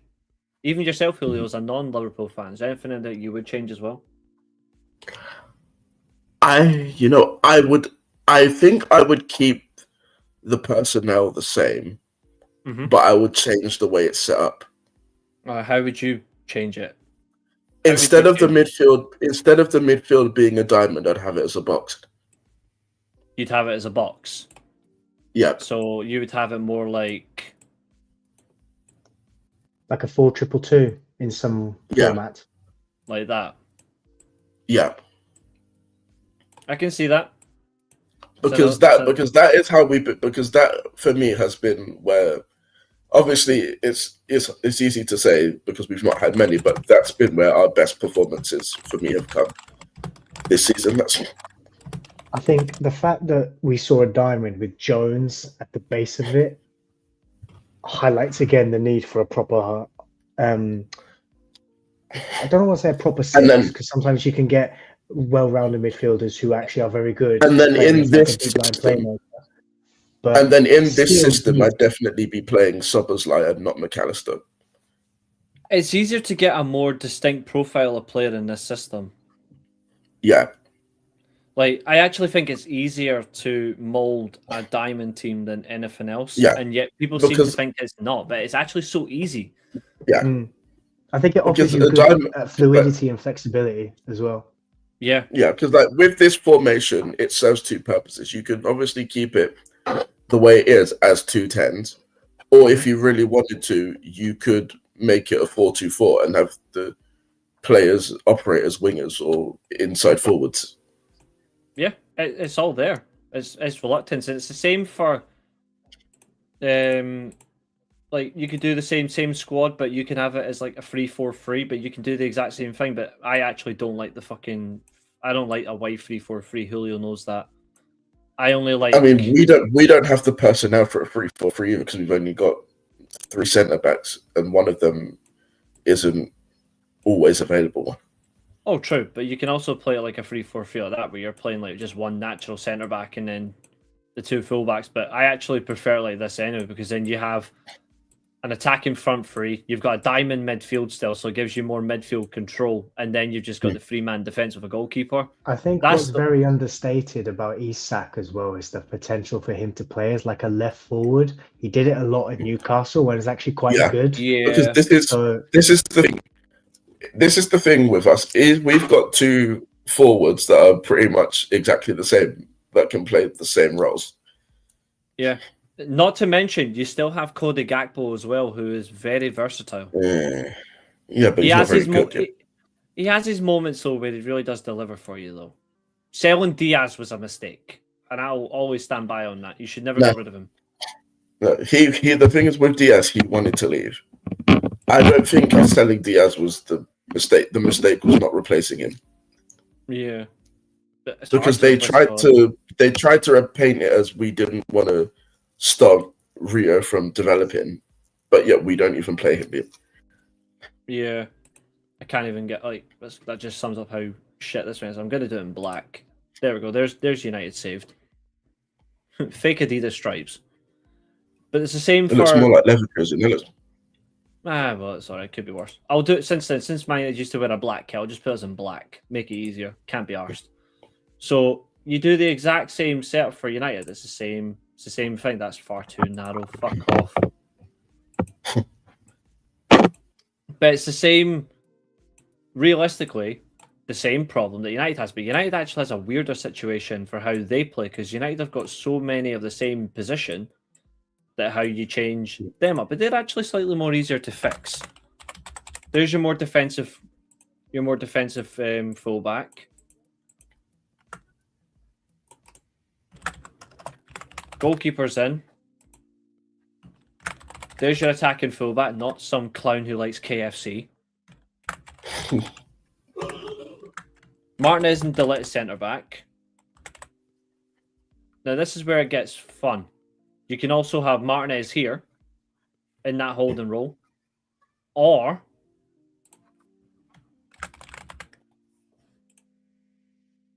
Aiden Heaven in that role. You've then got beside it Menu. Then you got Casemiro, not that frickin' Uruguayan knob that doesn't know what the word positional play is. Straight back into his more natural role in the number 10, Bruno Fernandes. Which you saw him play against Brighton. Mm-hmm. Pretty much as soon as Fletcher came in, the first thing he did was put Fernandes back in his position. Yep. And then this one's either Sesko or Cunha, depending on how you want to set up. But I actually have an advocation going forward. I actually think as well, as a weird thing, in certain games where you don't want to play him in this role, you could have Casemiro drop here at the base. Bruno Fernandes sits here. That's what I was going to say. I was going to suggest that as a more permanent change. And then Ahmad. I thought you were going to put Xerxes there. I think Xerxes. I think Xerxes would fit in that. Do you know something? I think I wouldn't put Heaven in midfield only because I know he's played it in his youth career, but I think what I like about the fact he's played in his youth career is it makes him more useful as like someone who's more competent on the ball in a back four. He also has played left central midfield for Ivory Coast as well, so you could also play him as part of the midfield too, behind the 10 in front of the 6. Yeah, I think for me the go-to. I mean, depending on the game, you could even have Ugarte playing in one of the wider midfield spots. Not because I rate Ugarte, but just you want to lose, just someone brought in. If you lot are serious, Ugarte should never play for you again. Same with Dallo. If it was up to me, Ugarte wouldn't be at the club right now. Jesus Christ. But I think that front three. You can absolutely. I think the best front three is Emblemo with one of Sesko and Cunha, unless you actually put Cunha in the 10 role. I was going to suggest that Bruno in the where Ahmad is, and then Cunha in where Bruno is, and then Sesko and Emblemo, because Ollie did that actually in his interim spell. He had Rashford and Martial, or Rashford and Lukaku, or Martial and Lukaku, and they had Lingard in that 10 behind the 2. But either the strikers would be split, or sometimes Lingard would drift out wide. And what I love about this formation is, depending on with a lot of the personnel, it plays to a lot of their strengths. Cunha's not a 9. Cunha's not a winger. But Cunha, as a second striker in a front 2 or a 10 behind 2 split strikers, would be excellent. And Mbeumo, you could even put Mbeumo and Ahmad as a front 2. You could. I think that limits it. It seems to me that Cunha and Mbeumo are kind of the same player, but operating on different sides. They're neither are a striker, neither are really a winger, but it's kind of the way that their previous teams operated that made it that they had to be but they're similar. This is what's crazy to me. They're the same, but they're similar. They're the same, but they're different. The more effective goal scorer is definitely Emblemo, though. Yeah, and Bruno does what it says on the tin. Do you know what I mean? I think Cunha's best role in this might actually be in the 10 position. Yeah. But you've also got to consider the fact Cunha came from Wolves, so it's easy to look good for a Wolves side. You can also centrally as well. You could put Menu here. You could drop Fernandes into this role, and then you could put Cunha here, which then frees up the space where Emblemo more or less is a mainstay in the attack, which I think he should be. Yeah. But then that lets you decide on who partners. Is it Sesko or is it Xerxes, depending on the fixture? Yeah, Like, I depending on think the short. opposition. I think Because short one thing that I will should be say- the way to go. one thing that I will say is I think that Man United have criminally underrated and underutilized Xerxes. So do I. 100%. I think he's 100%. when he was playing for Bologna, and I said this to a few Man United fans who tried to tell me he's a number 9. I was like, no, I watch Serie A week in, week out. Anyone who was expecting an out-and-out goal scorer, idiot. I'm not having this nonsense He's or a this 9. discourse. He is a 9.5. Like, he is literally like what Rooney and Sheringham were, like in terms of. And I know how people memed that and made jokes of that, but you can see from the way that he plays that that's literally what he is. And he's He's not a great footballer as well. For someone of his height and stature, he's actually a great footballer. I'm not But having yet you decided to waste. Haaland was better. But yeah, I was literally going to say you decided to waste the whole of last season on Haaland. Yeah. Xerxes did so well in that left-hand position. I'm sorry, but Xerxes getting injured pretty much derailed any chances of us winning a trophy. No, I people forget that. I think the problem. I think the problem. You with had Xerxes, Spurs. though, You is should how have won the trophy regardless. You should. Yeah. I know we did, but we didn't because you know You can blame there's Luke so Shaw many for things that, at by the play. way. Oh, I blame Luke You Shaw. could for blame everything. Luke Shaw for that. I blame Luke Shaw for everything. Don't worry. But when you look at in a nutshell, this might be. And in the summer, if you just add to this squad, this actually might just be Manchester United's best midfield. I think we definitely need ever. more steel in the 6th position. Yeah, but then you could then have Manu and Ahmad compete for each other as well in that midfield. And that's not a bad thing. That's a good thing. I think depending on the personnel, it will call for different lineups. I don't buy into this. United have to have a destroyer. I think United need a mix. They need a deep line playmaker who can play on his own in the 6, and they need a destroyer who can play on his own in the 6, because different game states require different players. Well, we know what the best midfield is in football. The best midfield is Neves, Vitinha, and Fabian Ruiz, because they're not all direct playmakers. They're actually, one of them is an outright playmaker in Fabian Ruiz. João Neves is the box-to-box type midfielder, and then Vitinha plays the deeper role where he's actually really good, but he's a brilliant finisher. If you actually look at it, Vitinha, I'm going to say this, I don't care if this gets clipped. I really don't care. Vitinha is the 2026 of Lothar Matthäus in 1990. Jesus Christ, that's quite a shout. Do you know what, though? Can you imagine Ruben Neves at the base of this midfield? Oh, yeah, because then I would simply immediate upgrade.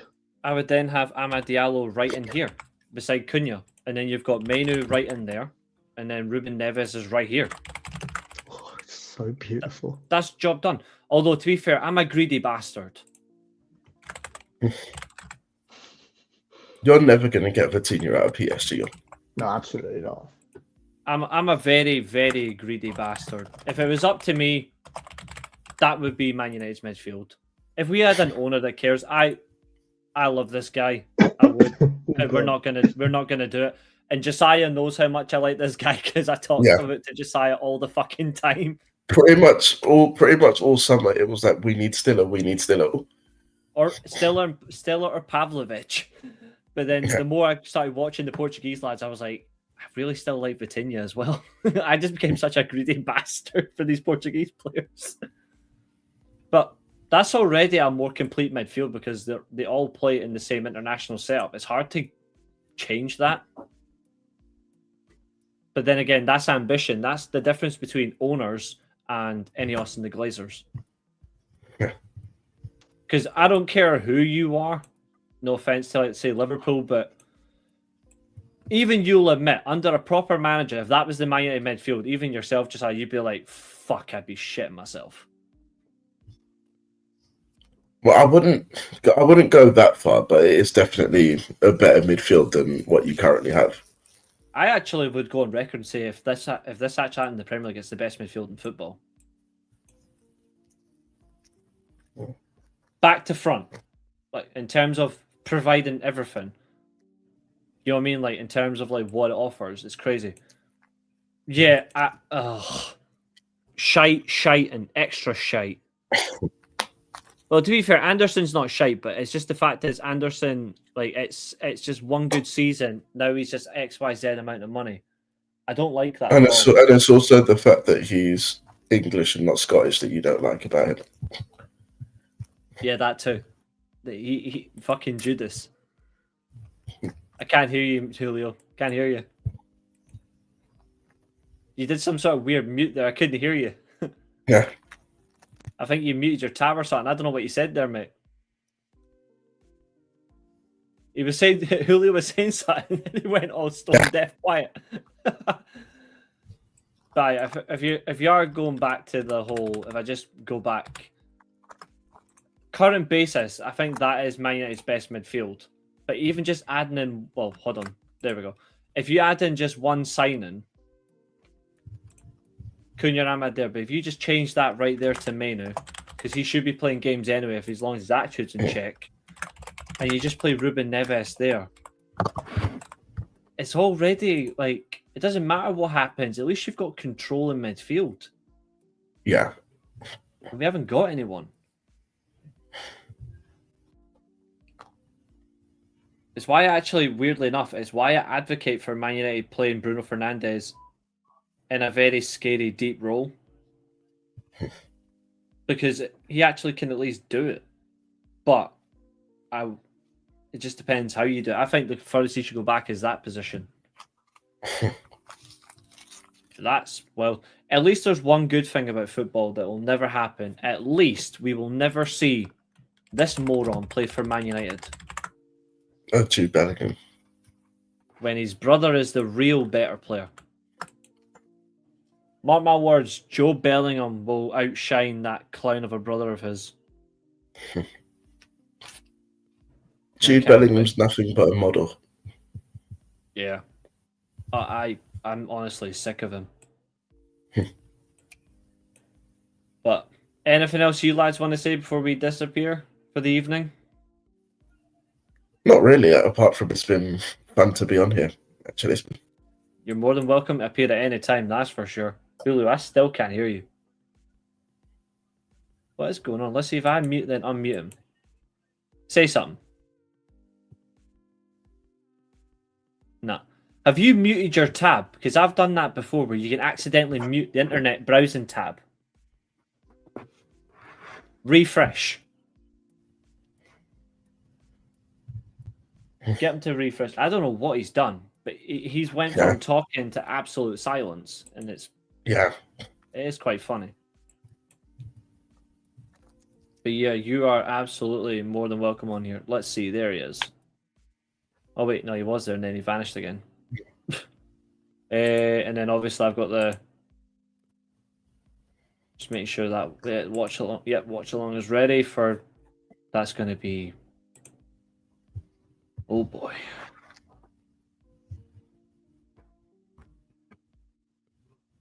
I don't think I can. You see that? What's his name? That Leon Slater isn't on the show now. Yeah. Yeah, you can hear me now, can't you? There we go. Yeah. I just refreshed it and it started working. I know halfway through at some point my AirPods disconnected because it ran out of battery. But even if it said everything was back, like mic, audio, whatever, and set to the right settings, it wasn't working. Brilliant. Can't beat watching this in portrait somehow. It's because see when you go on the channel, you've got a landscape and portrait. The portrait one will always have your mobile phone icon or the mobile icon.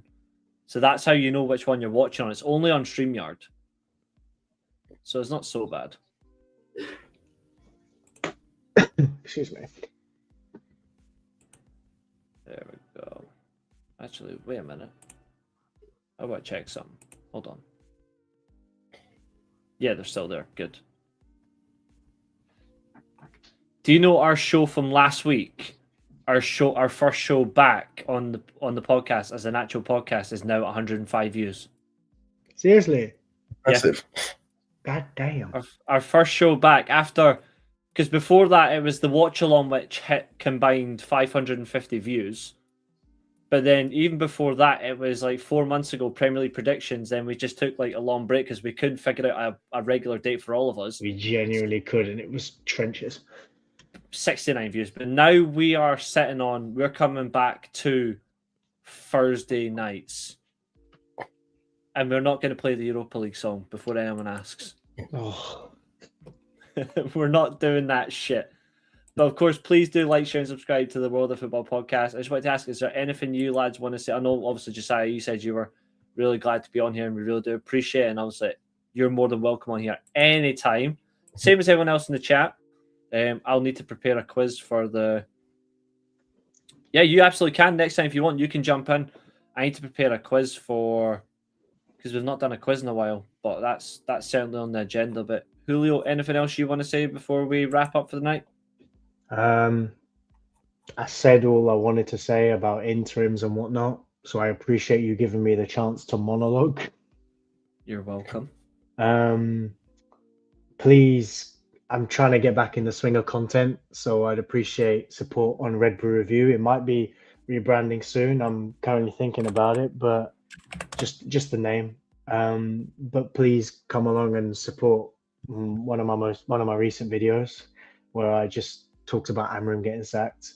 But yeah, I'm trying to get back into the swing of things. So if you want to hear me moan for about 10 minutes, then, you know, because that's what Man United does. It makes me complain. Yeah. And my thumbnails are great, by the way.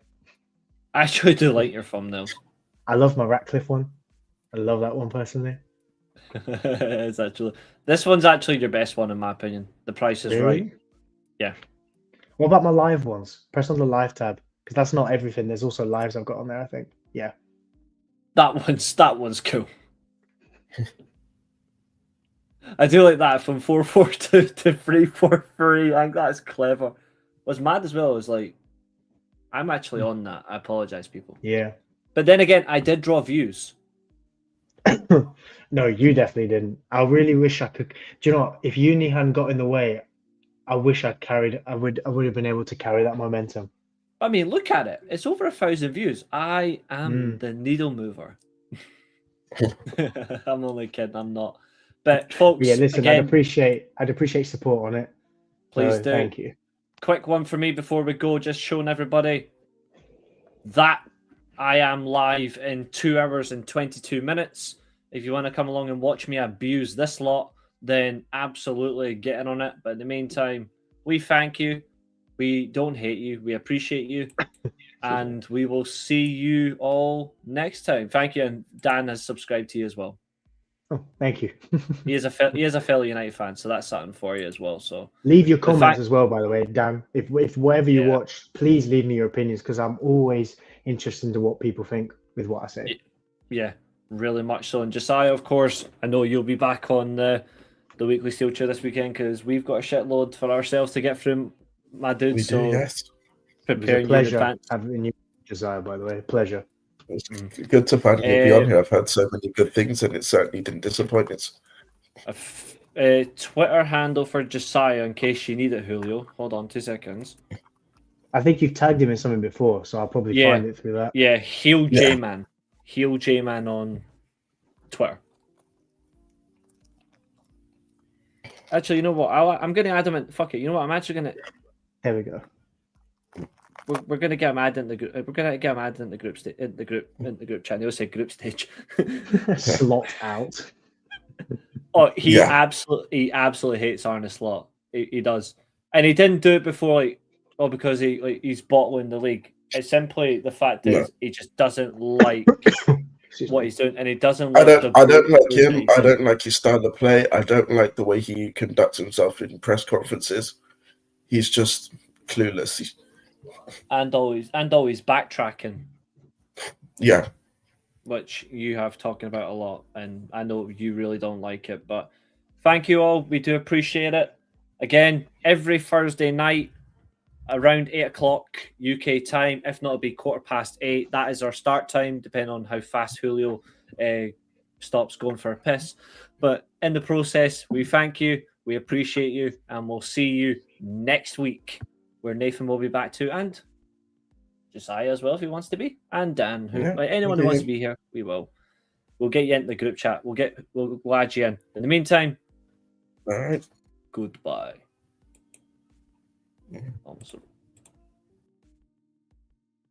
live on YouTube, and listen back on Spotify. This is the World of Football podcast.